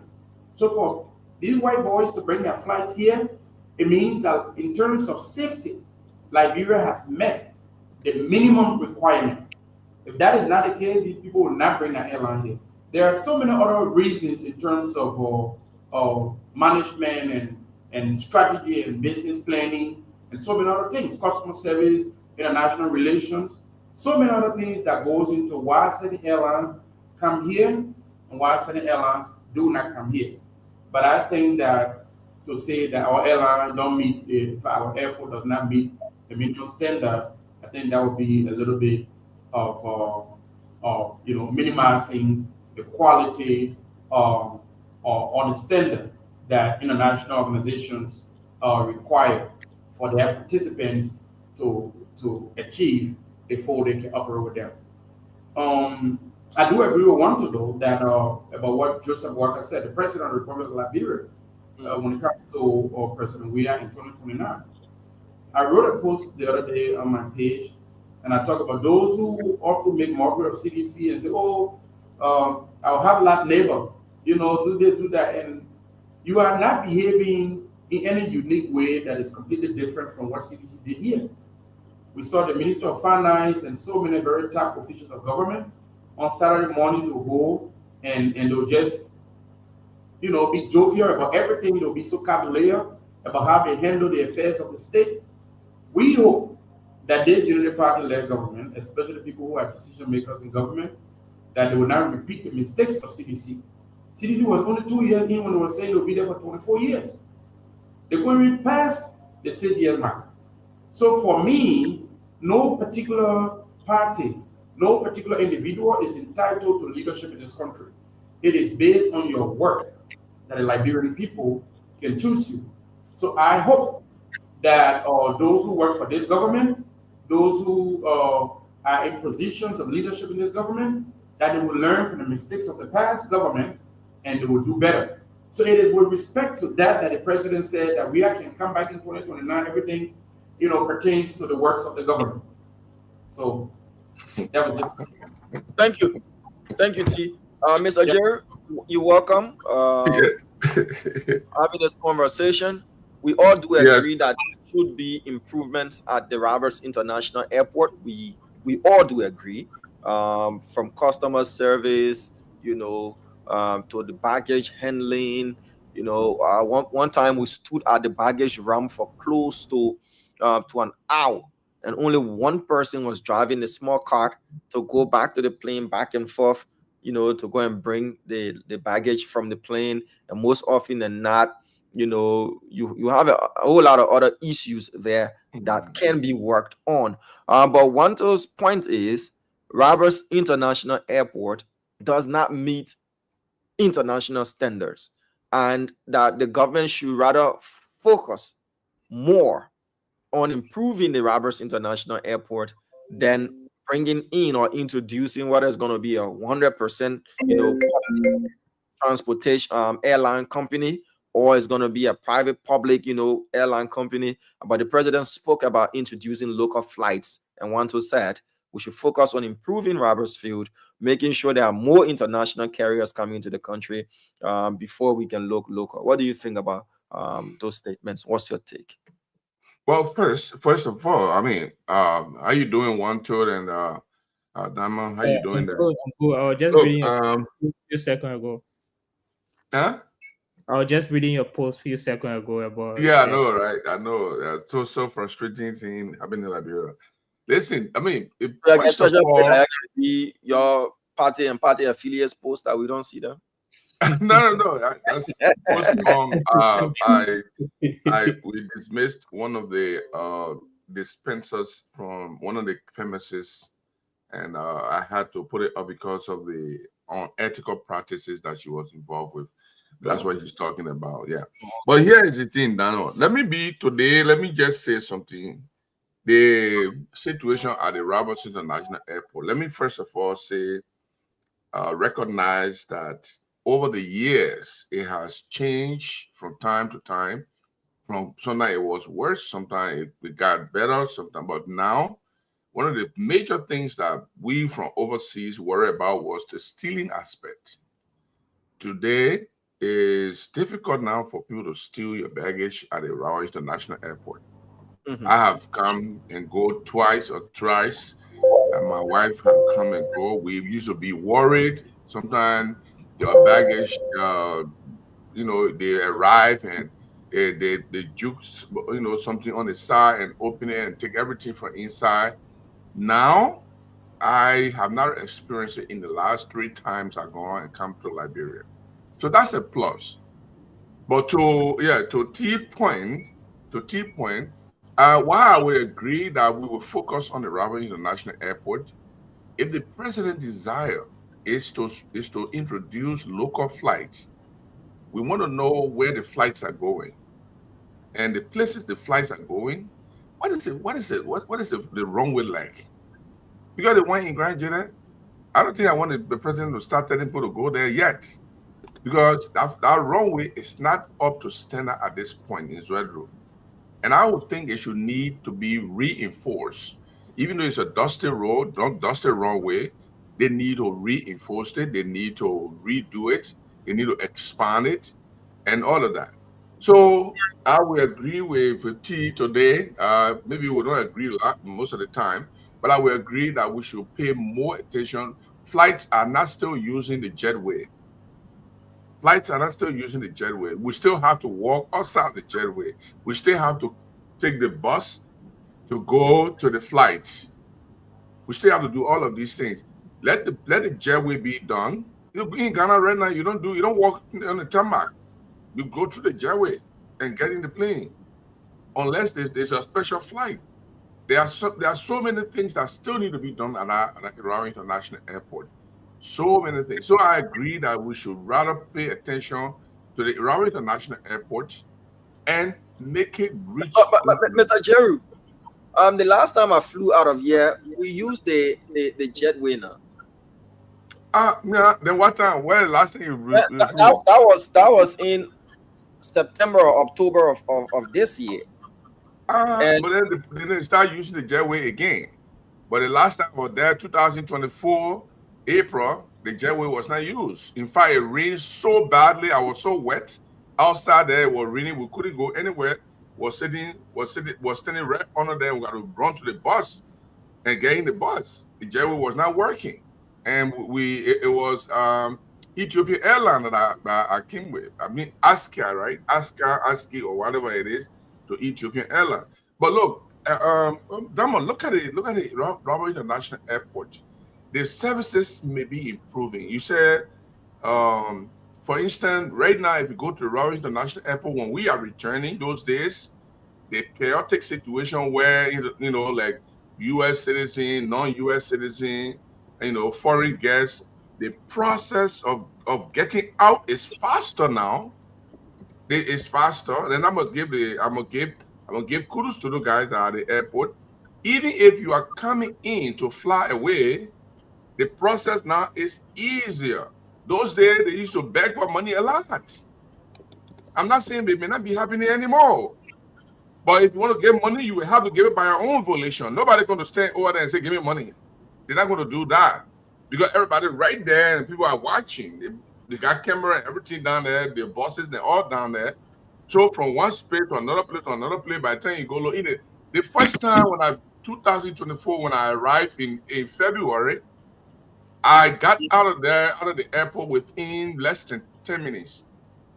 When I was leaving April, I got into the waiting area in less than maybe, let's say, 20 minutes because I had something like a fish. I had to go verify that, you know, I had to get permit to bring the fish.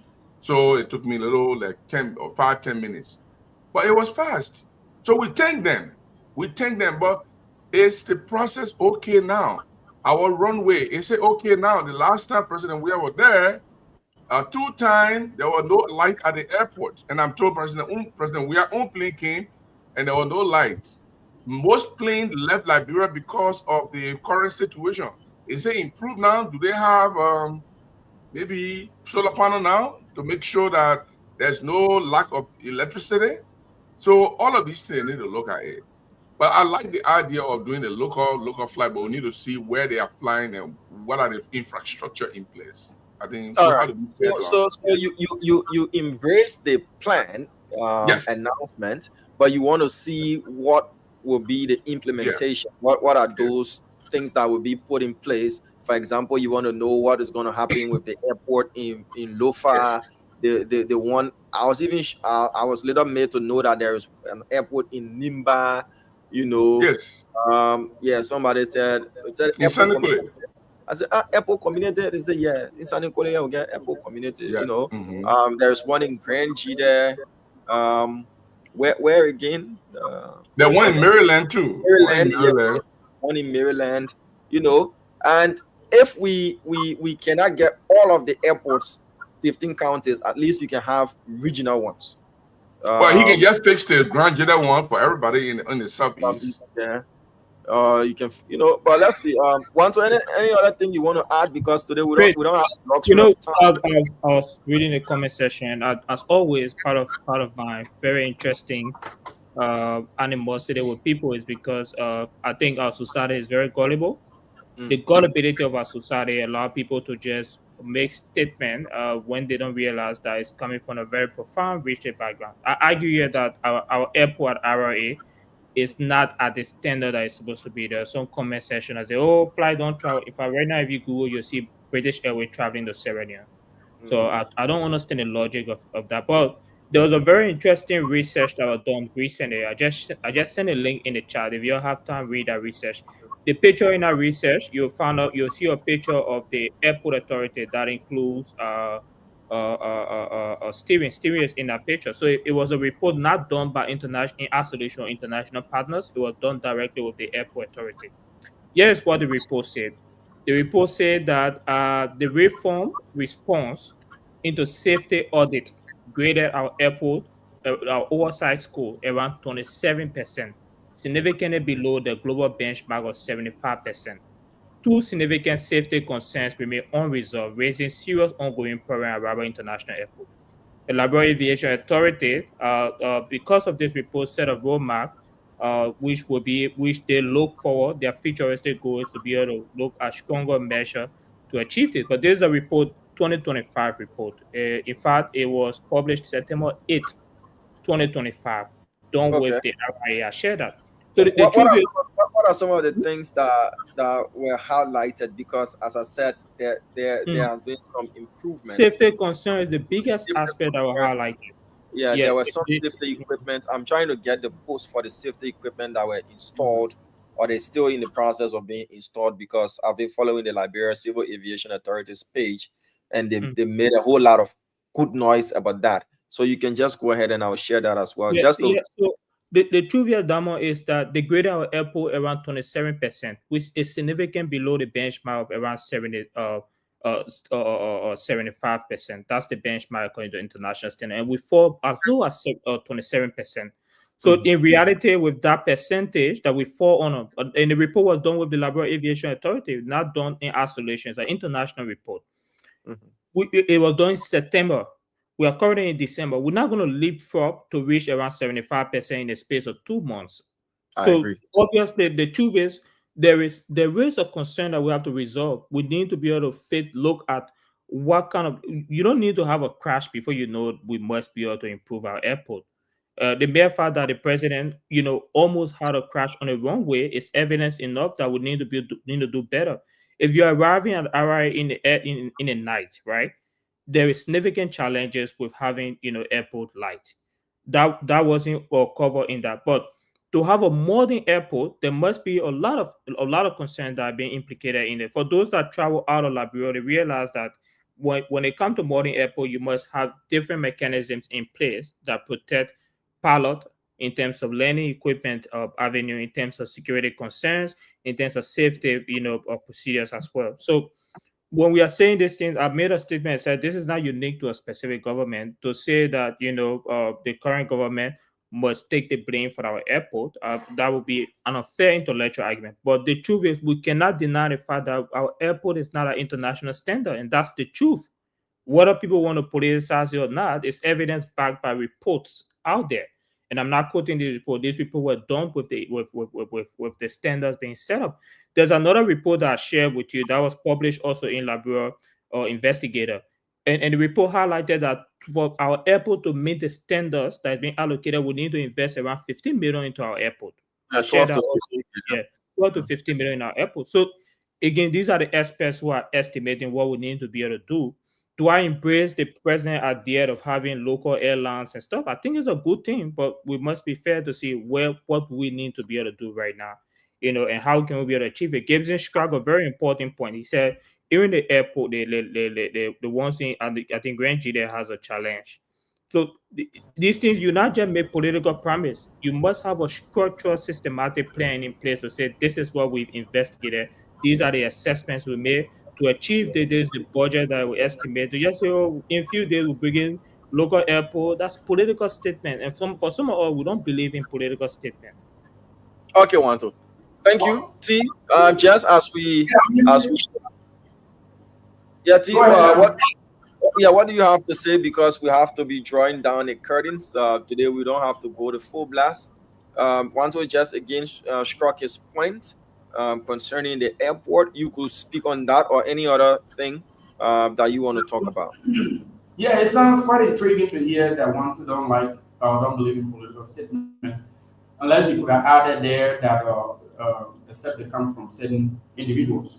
I believe that everybody that is show tonight have some measure of political connection, and they believe in certain political messages, and they themselves are, surrogates for certain political institutions, including myself, including one. So to say to the audience that you don't believe in political statements, I think that was a little too vague. But yes, we do all agree that very important improvements are required. And that's not a political statement. That's not even a controversial statement. That airport, when you descend on it at night, it don't look right. The flights are able to come in, or we can go beyond the minimum measure of safety, services that it currently gives us. The Roberts International Airport has been around for quite some time. It should not be the way it looks now, especially when there's money for it. There is money that we can utilize properly. We have spoken on this show just about 4 episodes ago. We talked about the budget, the amount of money that is being spent on so many different things. We can use some of this money to improve our airport condition. I heard Gibson talk about airport in Grand Gila, for regional use.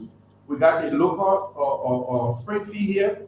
Even those two, just those two, the one in Grand Gila, the one here, spring fee, you can increase the capacity, you can improve the capacity, and you can serve the Liberian people better. There is money for it. We have the resources, we just have to use it properly. We can cut down on some waste. And again, that is not a controversial statement. I think that people who are in positions of leadership in this government, they should consider these things.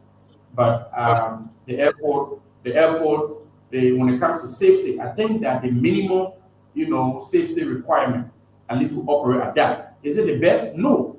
Safety, the article that he posted in the group chat or the Liberian Post, I think, yeah, it clearly states that that research clearly states that safety, we don't operate at a very acceptable or very necessary or needful measure of safety. We can do more. People get scared. Man said when we sit in that place, I'm like, oh my God, at least let me arrive 5 o'clock, 6 o'clock p.m. 9 o'clock, 10 o'clock, it's just too dark. It's not right. And then customer service too. So with that, I agree, So do you think we meet international standards or we do not? Because Wanto is saying RIA does not meet international standards. You said it is minimum standard. That's what I heard you say initially. That is minimum standard, but there can be a lot of improvements. So that's I will say, and I repeat, that we meet the basic or the minimum international standard. What is required is to improve on that. Look, these airport or these flight airlines, they have their management. Management has responsibility. Before you go fly in that engine and fly it somewhere, there are requirements and there are standards. There are conditions that must be met. So it goes beyond just grabbing an article from Liberian Post, or Liberian Post and throwing it in the group chat. International airlines would not send their flights here if certain basic requirements, even for their own policy and management purposes, if those are not met, they will not come here. We have so much. I see you shaking your head. Anything you want to add? Yeah, let me just add a few here. They're just off the top of my head. I was discussing with someone at our airport here, some time ago, and they were revamping the airport. They were redrawing the airport infrastructure. And the guy was telling me he's an aviation specialist. I wanted to work at the airport, so I was talking to him. What part of the department? Yeah, work that as what? So I wanted to work there as how you call it, aviation something. You stay there and you tell the plane to go. I don't even know the title anymore. Oh, okay. But I really like the part where you be on the tarmac directing planes. And I can hold out there and do like this. Yeah. Yeah. Like that. But here are the things that we discussed, and I was just looking at my notes and from my phone. He talked about like people think like fire and rescue, and the state here have been able to increase. They have only 2 fire trucks at the time. They have increased the fire truck to 4. According to the international airport, supposed to have 4 fire trucks. You can't have less than that. So they talk about in the critical system, they talk about the DVOR, navigator aid, that they need. In Liberia, if you research Liberia airport, the DVOR is destroyed. It's a system that is it not the one that they are currently installing? Is it not what they are okay, fine. They are currently installing those. It means they are not there yet. They are installing them. When they are done installing them, and they are certified by international experts and say, this is good. They need to be replaced. The runway itself, the runway has potholes. Look at the airport. The runway has potholes that they are patching. It should be smooth. It should be really, really smooth. And I don't know how many runways do we have? Do we have now two? they've opened taxiway 2. They've opened taxiway B. So we're always. And that's another issue that's another critical point that you're talking about. The taxiway, the runway, these are all important critical infrastructure. So like for Liberia Airport, we still have poor runways. We still have inadequate taxiways. And the maintenance process of it, do we have a consistent management process that will maintain those equipment, regularly checking them, regularly replacing them? Those are all things that we expect the government to look into. Once they can improve these things in the international community, I'm told that Liberia system is about 27%. I don't know whether I'm correct, or 25 or 27. I didn't want to say 24. I've not read the article he put in the chat room, but I'm going to go there. It's at 27%. It has not even reached up to 70 or 80%. So want to correct me if I'm correct here. If I'm wrong. You're right. You're right. It's 27, and the standard applicable for the minimum standard applicable for international is around 75%. Aha, there you go. See, so my man, look, what we want for our government, and no, Diamond, you're a journalist. We always say journalists expect a community, a safe, serene community. Any journalist who thinks that a government should be destroyed, you are a fool. You are not even a journalist. We always want to operate our work. We already want to do our job. So we like a peaceful community. We like a serene community. So we want this government to do these things. We want our governments, not only Joseph Boakai, any government right after, they must be able to achieve certain basic developmental objectives, so that our people can be able to put themselves in the class of other people. But every time you look so them, and somebody was telling me there was also darkness in Joseph Boakai government. They were not in the Georgia government. The lights at the airport too went off in Joseph Boakai administration. So what is the light issue? What is it? How can the light went off 3-4 times before in Weah administration. It goes up maybe 1 or 2 times in Joseph Boakai administration. Well, we still have the light condition, the situation. Are we going to transcend this light issue? Are the government officials, what is the lighting that all the millions of dollars that people are pocketing, if you just take $20 million and say, today we are going to solve the light issue at the airport, and put the light issue to bed, that there will be no more light issue in the airport, don't you think we'll be doing well? But no, most people are really concerned about themselves, how they can line their pocket. And sometimes when you talk about development, they don't see it the way we see it. They think the bare minimum condition that is existing is better, it's okay for our people. But I think that light issue, it should be solved. If we want to do solar panel, let us, the Chinese, put solar panel. We got a whole vast land all the way going towards Marshall area there. They can decide, they can take that whole place and put solar panel there to make sure that there is no more light issue at the airport. Thank you, Mr. Jerry. Yes. So we will be closing very, very soon. But just to close, I hope we're closing. I wish I were here early. I'm going to introduce that topic. With a sedition, we want to welcome Joseph Boakai as the newest member of the Weah Shen. The man has described what Weah Shenism is. Weah Shenism is a study of individuals who love, cherish Weah because of his international and popularity. And President Weah has just registered his name, and we are welcoming the president to the Weah Shen community. Thank you, Mr. President, for describing exactly what Weah Shen means.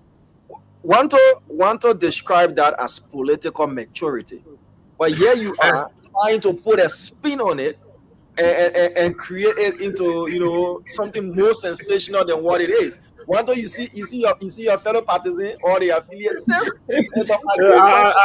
actually love the way he plays it. That presidential press secretary job. No, but you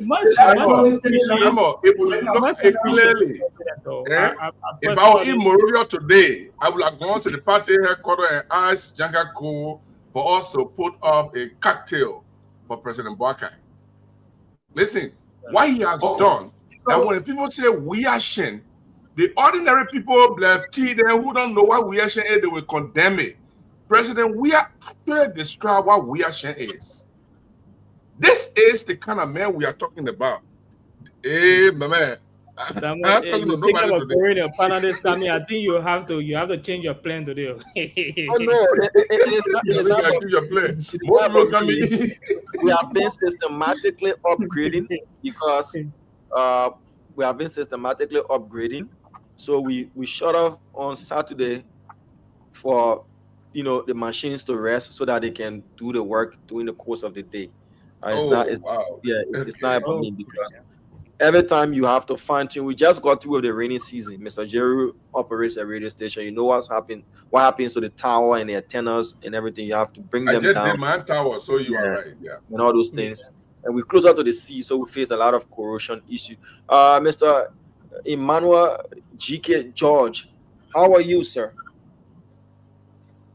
I'm doing very fine. Thank you, Diamond. Good evening, Mr. Wanto, Chairman Jeru, and Mr. Fangalo. Hope you guys are doing good this evening. We're pretty well.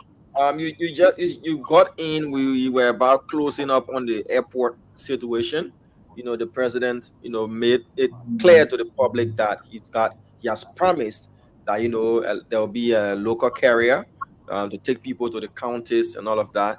And the conversation started off with Wanto saying, "Look, you have to work on Robertsfield first before you start looking inward to domestic flights." What's your take on the situation at the airport? I know you're a frequent flyer, and besides that, you have others who also travel through. And the issue about Robertsfield is something that is public. There are lapses that needs to be worked on. But what's your take? Should we abandon plans for getting a local carrier to take people to the counties, or we should just look at keep our focus on Robertsfield and make it into something that is much better than what it is before we move that direction? Well, I think it's a good idea to have in-country flights.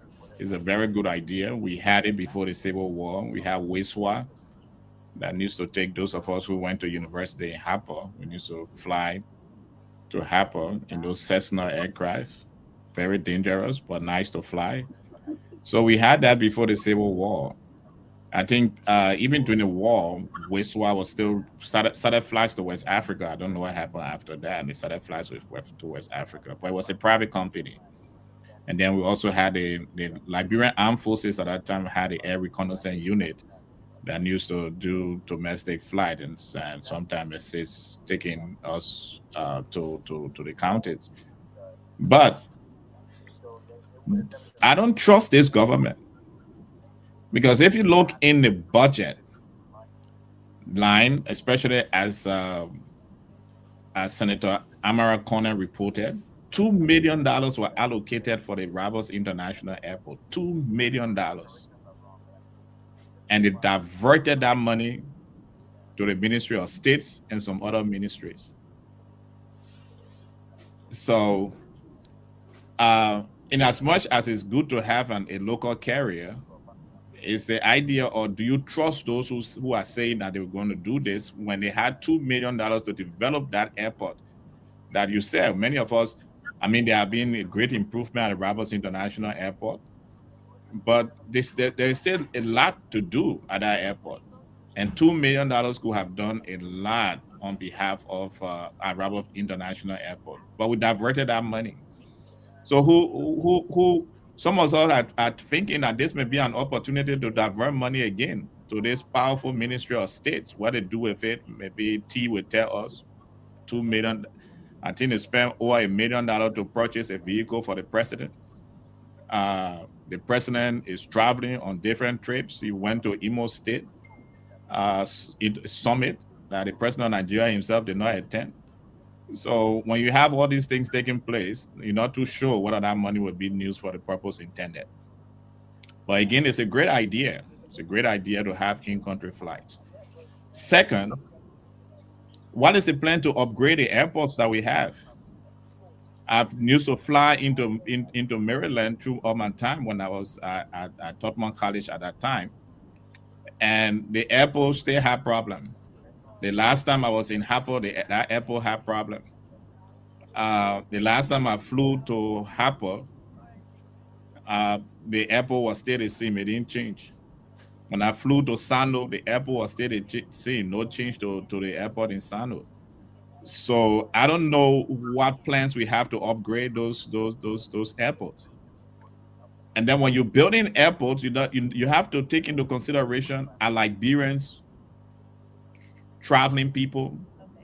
How many of us travel by air? And those who travel by air, what are the opportunities in those counties that they are traveling to? What are they going to those counties for? Because before the war, those of us who fly to Harper were either students going back to TC, or the UN people going for work, or missionaries going into Maryland County. Now we don't have all those characteristics of people in the same position we were in before the war right now. So what is it that we are doing to improve the communities? Maryland is a wonderful place for flights because Maryland, Barclayville have one of the most beautiful tourist and tourist attractions in the country. Beautiful. Fresh, nice, good fresh fish when you go over to Grand Cess. But what are we doing to develop that area before we start thinking about domestic airlines? When was the last time we improved any of those airports? Perhaps the only airport that may have been improved may be the airport in Foya. Because I think the last time I learned, the president had to fly into the airport in Vonjema, rather, had to fly into Lofa. So hopefully we'll look at all these things. But if you ask me if I trust that they will do it, no, $2 million were diverted. If they were not, if people could not discipline themselves to spend the $2 million that were allocated in the budget to support the Rabat International Airports, I'm not too sure they will be able to discipline themselves for any developing any other airport in the country. So you do not see this as feasible or possible? Which one? Oh, I do see it as possible. I'm a Liberian. I have seen the sweet part of Liberia and the ugly part of Liberia and the very bad part of Liberia. I'm not too old, but I've been blessed to see the different times of Liberia history. So I cannot sit here and say it's not possible. We used to run Air Liberia when I was young. We had our own look that we ran Air Liberia for years. President Doe had his own jet. We saw it. But the issue is that in the last 20 years of this democratic dispensation, the only airport we have been able to mention when it comes to developing and building is Rabat International Airport. I've had the opportunity to fly with Ormeal to River G, to Greenville, and to Harper. There was no massive development at any one of those airports. So when you are talking about having a local carrier, how much investment have we made on the airport that this local carrier is going to fly into? We have not done it in the last 20 years. So yes, I'm hopeful, but let us do the elementary work. Let us look besides James Springfield Airport, and someone can correct me. Besides James Springfield Airport and Rabat International Airport, there is no other airport in the country that is paved.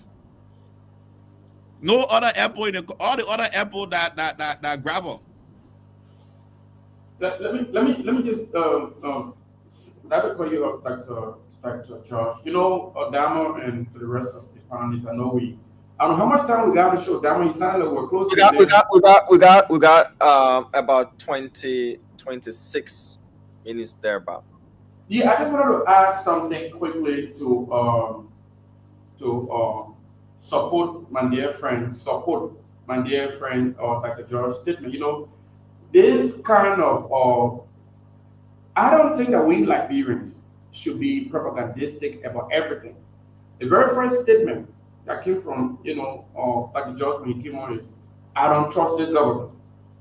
And to always think that every time there is an opportunity to speak pertaining to this government, you have to try to create an ugly image of them so that in reverse, you can create a better image of Mr. Cummings with the hope that that will help in 2029.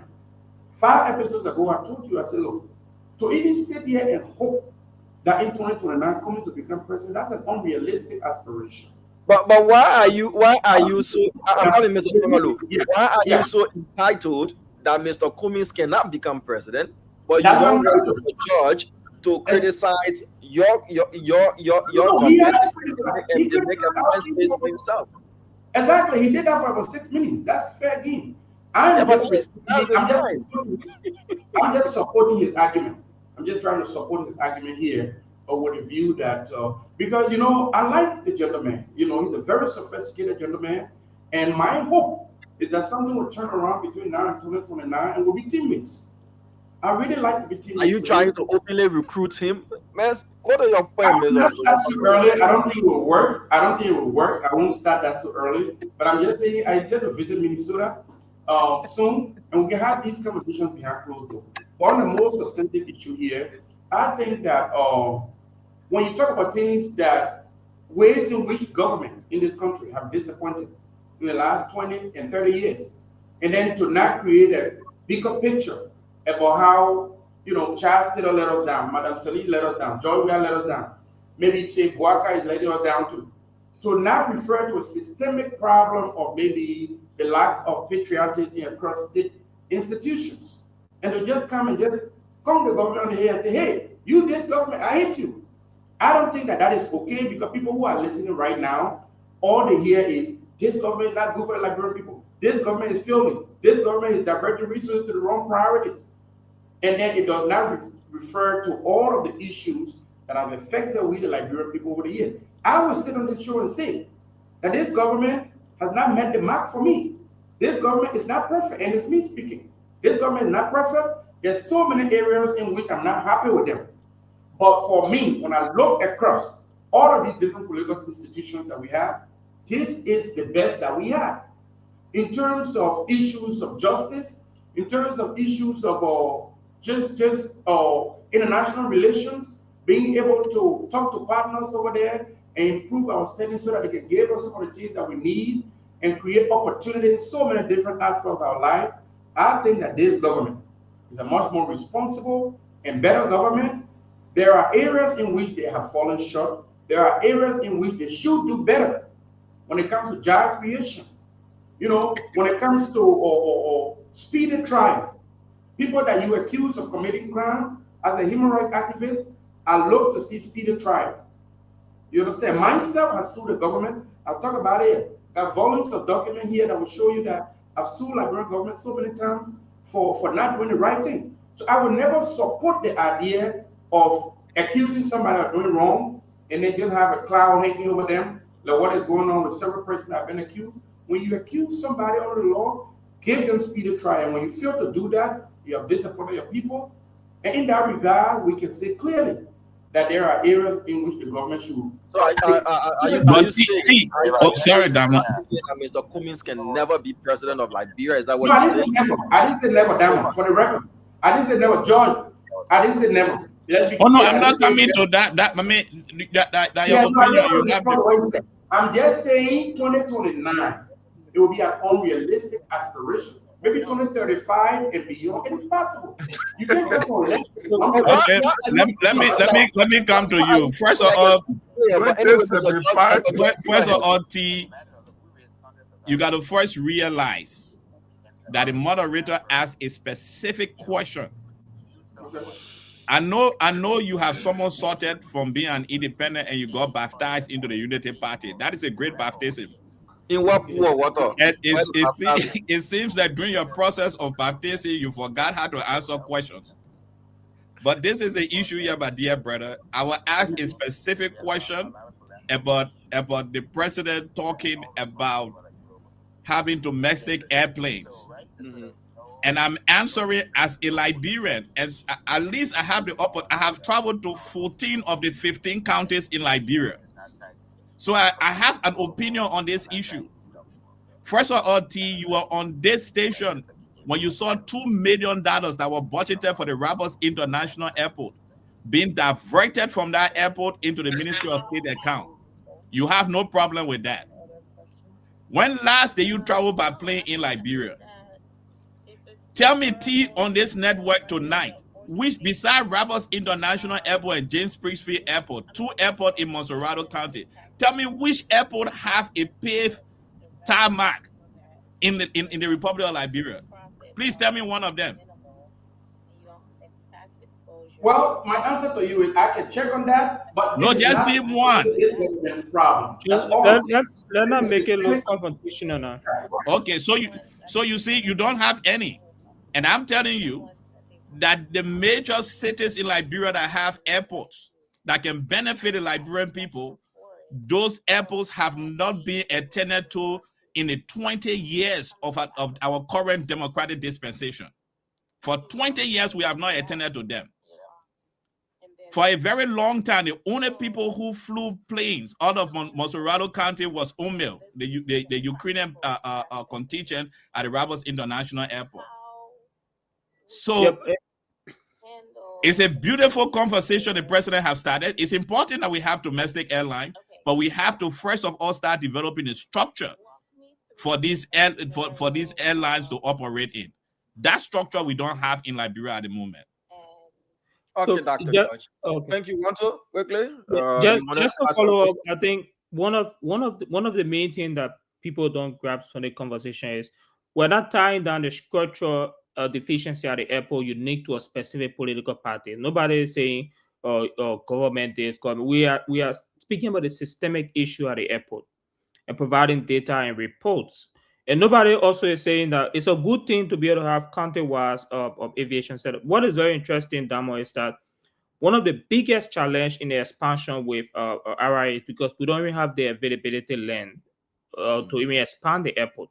So if we transition that concept to have, maybe we want to invest in Harper or maybe in Grand Jita, we have a lot of lands to be able to develop one of the most modernized airports ever in our history. We have the availability of land. All we need to do is to be able to fund it. The land that is going towards Charlesville, that all the way going beyond that, people learn government how to negotiate with them.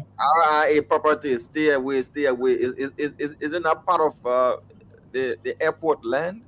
No, because when you go further from the airport and you go into Charlesville, to where the plane crashed at the time with the Guinean delegation or so, that whole place is airport land. There is a military installation behind there, all the way going, further to the end of the fence. Is that not part of the airport? I'm not sure if that's the airport land, because one of the biggest one of the government biggest constraint on expansion is the availability of lands, which is something that they highlighted. But the truth is, even if there is availability of land, there is a possibility to have an exceptional space in some of these counties to present one of the most modern airports ever. And this is how we need to see this vision beyond just the current state that we have. The truth is, today we must recognize, whether you like the government or not, we have serious deficiency of our airport. And that is proven by international standards and report. We have 27%, the standard is 75%. And that report was not done in isolation to the government. One thing they highlighted in the report, they said that for the airport to have the kind of competent service as possible, airport personnel need to be competent. And this is a slap to the government. That means we have very incompetent personnel at the airport. This again came from the report that was highlighted. Some of the things that also highlighted, which is very important, is the immigration, the immigration and security system at our airport. And bribery at the airport is very huge. Those that travel at the airport, it's not even hidden secret or something. If you travel outside of Liberia and come to our airport, you'll see the differences in it. how will we have strong immigration system when the sector is being compromised? I'm not saying all the immigration officers at the airport are involved in bribery, but I'm saying there is a very high precedence at the airport that may be something that we need to be able to evaluate. So for me personally, I embrace the idea of the president thinking about going to counter culture, but I'm also recommending to him to see how we can invest. And I'll end on this note. Imana said something very interesting. If we are budgeting $2 million to the airport authority, and we're taking that $2 million and we transition it to the Ministry of State, then that's very concerning. Then that means how will we even have a plan for expansion in counties when ordinary $2 million is being transferred into Ministry of State budget? I just want to throw this bone quickly. Yeah, when you finish, I'd like to say something quick. And we all can speak to that. Is there not anything like a BOT concept where the government could engage a company and say, look, we're looking at domestic flights, but these are the challenges that we have. Airport infrastructure, the whole thing of whether we can establish regional hubs. So if you want to invest, because every investor is going to look at how can they turn a profit, how soon can they turn a profit, what's the market like? Mr. George talked about they used to travel to go to Tubman College at the time. Tubman University is still existing. They have a large volume of students. Dr. Olumenji is doing great there, so there's still, if students were to take a domestic flight, that's one of the destinations you want to go to because there's a university there. You talked about tourism as well. If there's to be, I'm just saying this hypothetically, if you were to say, okay, the infrastructure is not there, but this is a proposal, BOT, you build, you operate, you transfer to us over a period of time, which airports can you work on, and how much is it going to turn in your investment of that? Is there something of that sort that could come in play that inform President Bouaka when he spoke, or is something that they might look at if the government is not capacitated in doing that? I just wanted to throw that in. Is that something that you see feasible or possible? I can speak to that a little bit. For me, I don't know why I'm so sensitive about national security issue and the airport in Liberia, not like the United States and other European countries that don't have to worry about military or security matter with airports. The airport is a security matter. Imagine if if the RIA was to be privatized, for example, to a private company to run it. Maybe it will be the best you can think of. But security matter, that place can be overtaken by anybody, and they can connive with any of the private owners. They can amass weapons in there because it's a private owner's territory. And I'm so paranoid about national security issue. But with the other airports in the counties, I think you can do a joint venture with the companies that are coming in. Maybe they have 60%, the Liberian government have maybe 40%, put the money in there, the company operate, Liberian government has representation, the company in there, they raise the money, they share the dividend. When the company is over in 20 years or 10, 15 years or 30 years, they leave and the Liberian government take over that. Yeah, I'm open to that. And we tried to do that to RIA. There were some companies that wanted to come in to refurbish the RIA, and the Liberian government did not agree. I think on Ellen government, or during the transitional period. And they said, no, this is a national security issue. We can't go into that right now because they were looking at all the security matters. Taylor is in the background. Johnson is still there. All the warlords are still active somewhere. And you say, let's give the airport to a company to renovate it and run it for us. So that didn't succeed. Now, having said that, I'll just use my last 30 seconds to just say something about what T said earlier. T spoke a lot of false information about Grand Jide, Samuel Doe, and the Correctional Palace. T, when you were young and you born, we're not responsible for your late arrival. Anyways, let me just say that. So your late arrival should not be an impediment to facts. The Correctional Palace was not built by Doe, as you said. The Correctional Palace was built in 1978 by the William R. Talbot government. That palace was constructed as a means of transforming inmates and providing them with training. That it was to accommodate 300 inmates. That was the project. And you could have just done a simple research. The document is so easy to find. You could have just done that. So though they not build a correctional palace, it was not intended for any, though only renovated it and expanded it. Instead of 300 inmates, they expanded it to 450 inmates. You also erroneously said that Samuel Doe was building road all over in Grand Jeddah County. He passed by Bond County, he passed by Nima. It tells me that your late arrival is an impediment to your learning process. Before Samuel Doe became president, President Turbo had already extended the quota to Ganta. There was no dusty road from Monrovia to Ganta. The dusty road was constructed by the Turbo government, and it reached Ganta. That was a gate. They made Ganta like a second gateway to Liberia. Integration policy. What happened was the Taiwanese government, when Samuel Doe changed from the People's Republic of China and changed to the Taiwanese government, there were several projects that Doe put before them, and he agreed. One of them was the Ganta-Harper Highway. During my time, when we were young, and Dr. George can agree, they were already started the construction of the road from Ganta, making the road a cricket somewhere. They try to make it straight. They were excavating and all of that. They didn't even start from Grand Jeddah County. And there was another project that was supposed to be undertaken by the Taiwanese. They called the Banga Monokomla Highway, also by the Taiwanese government. So your late arrival should not be an impediment to Liberian people's problem. Also, the street you see in Zwedru today, it was constructed when Doe birthday was about to go in Zwedru. It was a third county that was going to host Doe birthday. And everywhere they went, Doe constructed roads, paved roads in the city. Kagata would be one of them. So no, you misinformed the Liberian people. Samuel Doe were not just reconstructing roads everywhere in Grand Jeddah. In fact, we from Grand Jeddah, we are mad with Doe. If I were advisor in Dota, I would have started the quota from all the way to our Sando border and pass through Zwedru and come to Nima border and rest.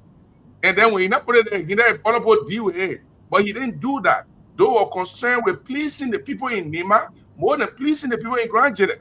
Doe had 350 scholarships at the university and other small colleges from Nima alone, with Grand Jeddah County being left in the cold. So when you're talking about Samuel Doe, I'm ready because I read about Doe things so much. I read it anytime to meet any of you, but please, your late arrival on I should not disturb our Okay. So see, you just respond within 2 minutes so that we can wrap up. We already I'm putting myself on mute. You mean it rare? Go ahead, T. The reason why my friend George calls me, Dr. George calls me Babyface, is that when I came on the show, there was this conversation, and then Stan had referred to Vendela Patrick as my senior or something like that. He didn't know that I've known Vendela for many years before, and that he's a GM brother. He didn't know that story. Or he didn't know that Councilor Kanyo Bagbala is a dear friend, a GM brother that I've known for a long time. So I made a statement intentionally and said, look, on this show tonight, I know for a fact that I'm at least the third oldest person. So that way he agreed, give him all the baby 50. But when Doe was president, I was a kid, yeah. I was a young boy, but I was right here on Bethesda where I went to 1986, and I believe while I was there, Doe visited quite some time when I was a student there. To be very clear, the records are there when we spoke last night. I think what the conversation was about when we were talking about the FOIA project, and people were trying to make it look like President Bouaka, what's the urgency? Somebody asked that question. What's the urgency for which you would take government money? Hospitals are here and this and that, and then you're spending money in FOIA. And then I said that President Bouaka was not the first president, would not be the first president to start project in hometown. And then I talk about Harper. I talk about the port of Harper. I talk about other things that happened during Tubman administration. and several road projects that were commenced or continued during the Doe administration. So to make it seem like this show is about me and my late rapper and stuff like that, I just wanted to emphasize the idea that Thank you, T. I'm sorry? No, I said thank you. Are you done with your clarification? Oh no, I just wanted to say that, you know, the number of times I counted here 11 times. You talk about late arrival. I don't know if the late arrival was 11 times. You know, or gives you the dear friend. When you do all this stuff after the show, they be texting, "Man, I dare with you. Man, I dare with you." They like y'all be okay. Y'all settle it. All right, folks. But just Mr. George, Dr. George, just go ahead. And so let me come back to because I was not here earlier, so I didn't get the earlier conversation. Is it possible to have a regional hub in Liberia? I agree, it's very possible. In fact, I believe, and this is my personal opinion without any research, that putting a regional airport in Ganta would be of great value to Liberia. Because right now, besides Montserrado County, in my opinion, Nimba County is the fastest growing county in Liberia, both in investment and in infrastructure. From Danane to Abidjan by bus or by road is between 8 to 9 hours. Correct. From Danane to Ganta should take you, if the roads are paved, it should take you about 5 hours. That's a great attraction for those business people who have to go to Abidjan to fly out of Cote d'Ivoire. The same thing with Zedikore, Gegedu, all those area that is very close to Liberia on the Guinean side that are striving economically, but they have to travel for miles to get to the international airport. So developing something in Ganta will be good.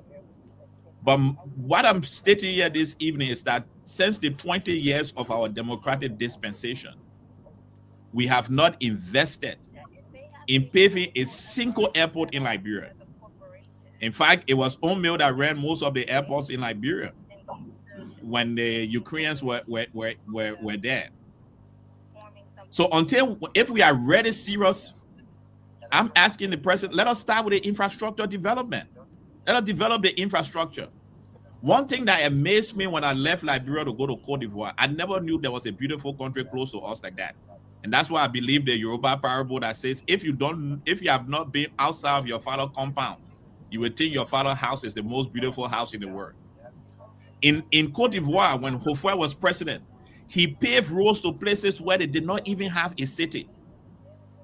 There were paved roads to different places, and once those roads are paved, within 2-3 years, people moved in those areas and started building houses. And that's how Abidjan was able to expand. But we are not doing that in Liberia. And we were far advanced and far sophisticated than Cote d'Ivoire. So when we come to this kind of conversation, people are getting in their feelings that, oh, you're saying bye about President Boubacar. But tell me, I'm talking about 20 years of our democratic dispensation. Which airport have we paved in these 20 years? Then in our budget, we decided that there have been so many bad news about airplane landing at Rabos International Airport. Let us upgrade the airport. We put $2 million in the budget. We transfer it to the Ministry of State. So in as much as the idea seems to be beautiful, this government have not proven that we can trust them. Because when we trusted them with the finance to start developing airport, they diverted it to the Ministry of State.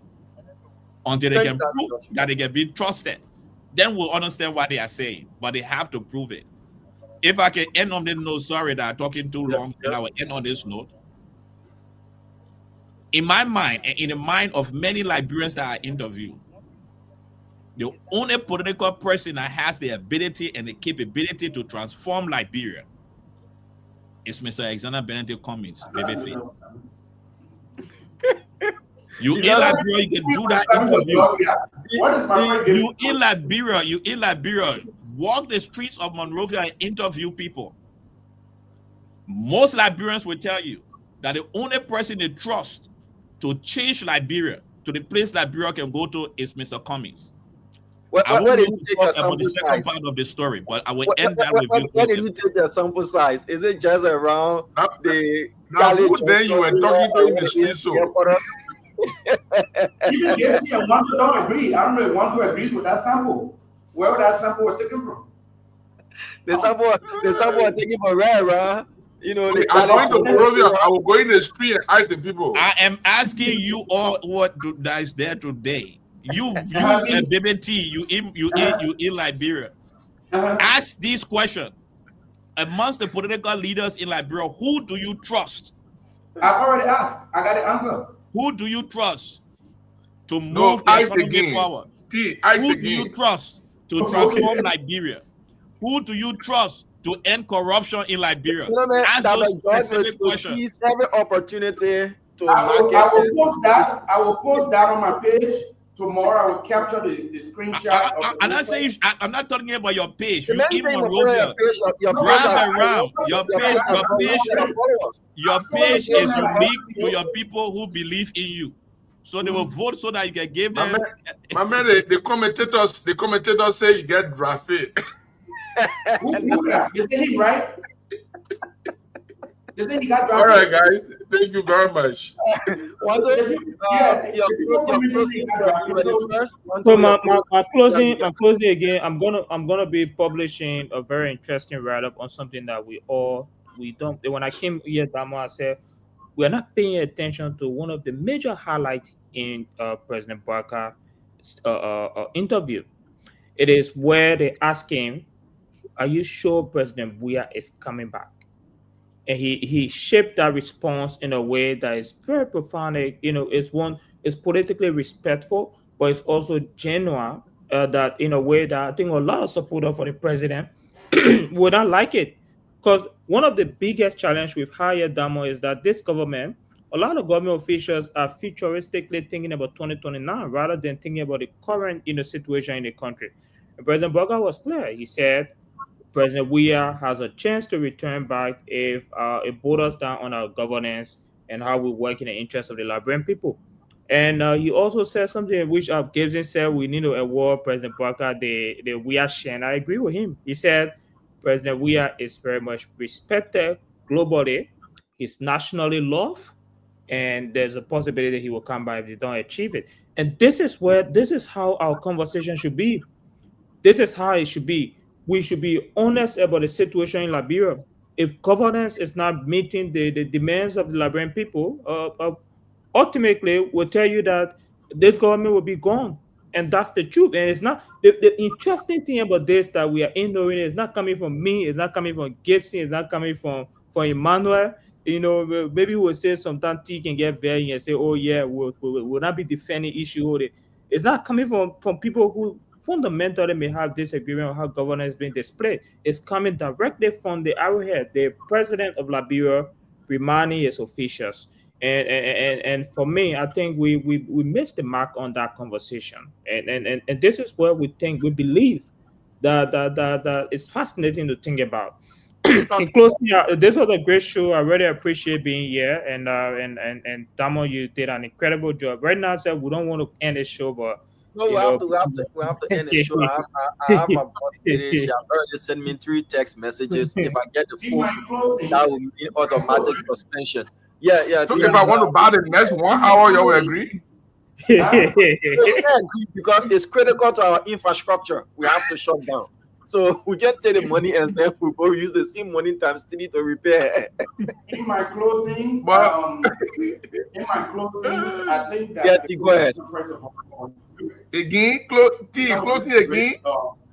I'll pay my debt. Well, he said close. He said that was my turn to close, right? Yeah, close, T. Close. Yeah, let me close here in a moment. I think the conversation was great. Damo, you handled the show very well. Thank you. I want to add that in the end, we are all Liberians, and I'm sure every one of us here love this country. And I'm sure that every one of us here, the only difference here is that we have a different perspective with respect to who can better lead this nation. In my opinion, we have the best person amongst the rest right now. And when that best man is over, it should take the next 6 to 12 years, to prepare his able lieutenant so that when his term is over, whether it's 6 years or 12 years, so that he can look at it like Liberian people look among the cabinet member and say to Jeremiah Cancun, you know, my good and faithful son, in whom I'm well pleased, take on this authority, go and carry on the rescue mission, you know, be selfless as always, or focus on the best interest of the Liberian people. Don't be too political about everything you as a businessman, bringing all of your business connection. Be factual about what is affecting the Liberian people. Less than 2 weeks ago, I like to reference that all the time. The VP was asked about what challenges this government is facing. He was very unequivocal. He said, I'm going to be clear. The issue of job creation, we cannot overlook it. Ordinary people, you know, head of households are being reduced to conditions that's not healthy. You know, we have to create jobs in this government. We have to cut down waste. We have to cut down the salaries of. That's why I got so frustrated when this budget got passed. I wrote a lot about it. It seemed like it was ignored. The budget that was just passed was not in the full interest of the Liberian people as per the Constitution. So there are so many areas in which this government can improve. We hope that in the next 3 to 5 years, 3 to 4 years, they will do better in the interest of the Liberian people. Thank you very much. Mr. Jerry, just a minute, if you have anything in passing. Yeah, I mean, just a second, because I think look, what I wanted to say, this other thing I wanted to say was, and maybe tomorrow we might touch on it, is the president's assertion that he did not know on the onset about the project in Foya. Where was he? Oh, he was sleeping. For the president of the country, to tell me, in fact, I've not seen it, but somebody called me today and said, Mana Rural Union issue a statement that they have no project in Liberia, they know of none, and they have that's unverified, Mr. Jerry. You are the one I say I don't know whether it's true. You know fully, you have to verify. I don't know if it's true. But meanwhile, Diamond, for you, Diamond, you are the station manager over there. I don't know if I'm correct. Well, I'm not. Madam Titi is. I beg you. Okay, my man. Forget. Let Mutidu put you there. No problem. I beg you. Very well. Yes, why he let go? No, something that came to my mind, and I will use that for my closing. One of my guys yesterday, he said he want me to join a political party. So I said, so when we win, why you guys should give me, say, maybe information minister? I said, no, I won't be the defense minister. I said, Gibson, to be honest with you, we'd never get defense minister. The party ain't win, and I start sharing the jobs. That would be my closing, guys. Thank you very much. Thank you guys for taking out the time. Reminds me of the man who came on Friday and told his wife that on Monday the job will get in a car. You know, and the family be like, okay, we'll be driving the car on the street, and the other people say, I'll be standing in the front seat. Brother said, no, I'll stand in the front seat. I said, you know what? I check, bro, I get on my car. I'll put it right in the middle of the road. Thank you for the political party even for me. They don't want to give me defense ministry. So I said, okay, you give me cheap or star. He said, Gibson, anything that have to do with military will not put you there. Gibson, you got to invite T. Tell him that party he joined. It will be difficult for him to be senator in Nima County. Maybe that's why he's struggling with what he be. I was senator for 2029. Let's be very clear. Nima County senator for 2029 and onward will be the senior senator of Nimba, Nyandi Twine. So I won't challenge it. That seat is reserved for him on silver platter. He earned the Nimba people will not challenge him. So I'm not challenging him. I just want to make it clear. I told him to his office the other day. I'm saying here on spoon. They're creating a path for Sonny S. I think so. Yeah, you're smart. I think so. Yes, they're creating a path for Sonny S. If you listen to the process, the marketing process for the vice president. but listen now, we want to know. We talk about distributed food. When you in line, you're receiving your meal. You know, when it's Gibson town, Gibson eat. Next, my man George go there, then the young man, want to come. But let me be honest with you. See, let me be honest with you. Are you in the printer position line? See, let me be honest with you. The president has indicated to us The president has indicated to us that the vice president is not going to be representing the United Party in 2029. Speculating, go in the chat room now. The person you speculating a lot. I'm the vice president. The vice president. Gentlemen, we'll see you. Can I have another show? Can I have another show? Good night, everybody. See you tomorrow. See the memo post saying you're Gary. Don't worry. Don't mind. Don't mind. You on the letter line. On the appointed line. When he a wire, you know, but there's a political reward. It's not heavy. It's on earth. So let him continue looking for the political reward. If Kanye can get a meeting with the president after forming the centrism movement in less than 3 months, Kanye is inspiring a lot of people though. Let him form his own centrism, maybe anti-centrism or pro-centrism. I'll send you a publication to you shortly. All right. Thank you. Have a wonderful night. Thank you, folks, for following. Thank you so much for listening. Those of you who are concerned, I've gotten a lot of text messages. We see a lot of comments. Where is the CEO? Where is the CEO? The CEO is fine. He's well.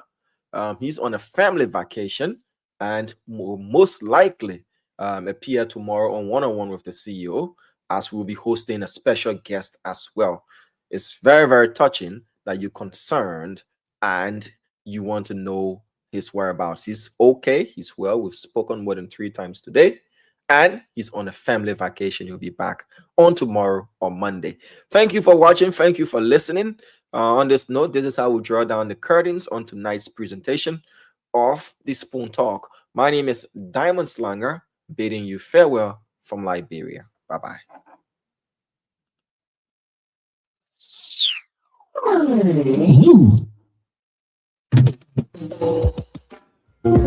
Yes, a special one from the CEO, stand coming with the spoon, and your boy right in the south.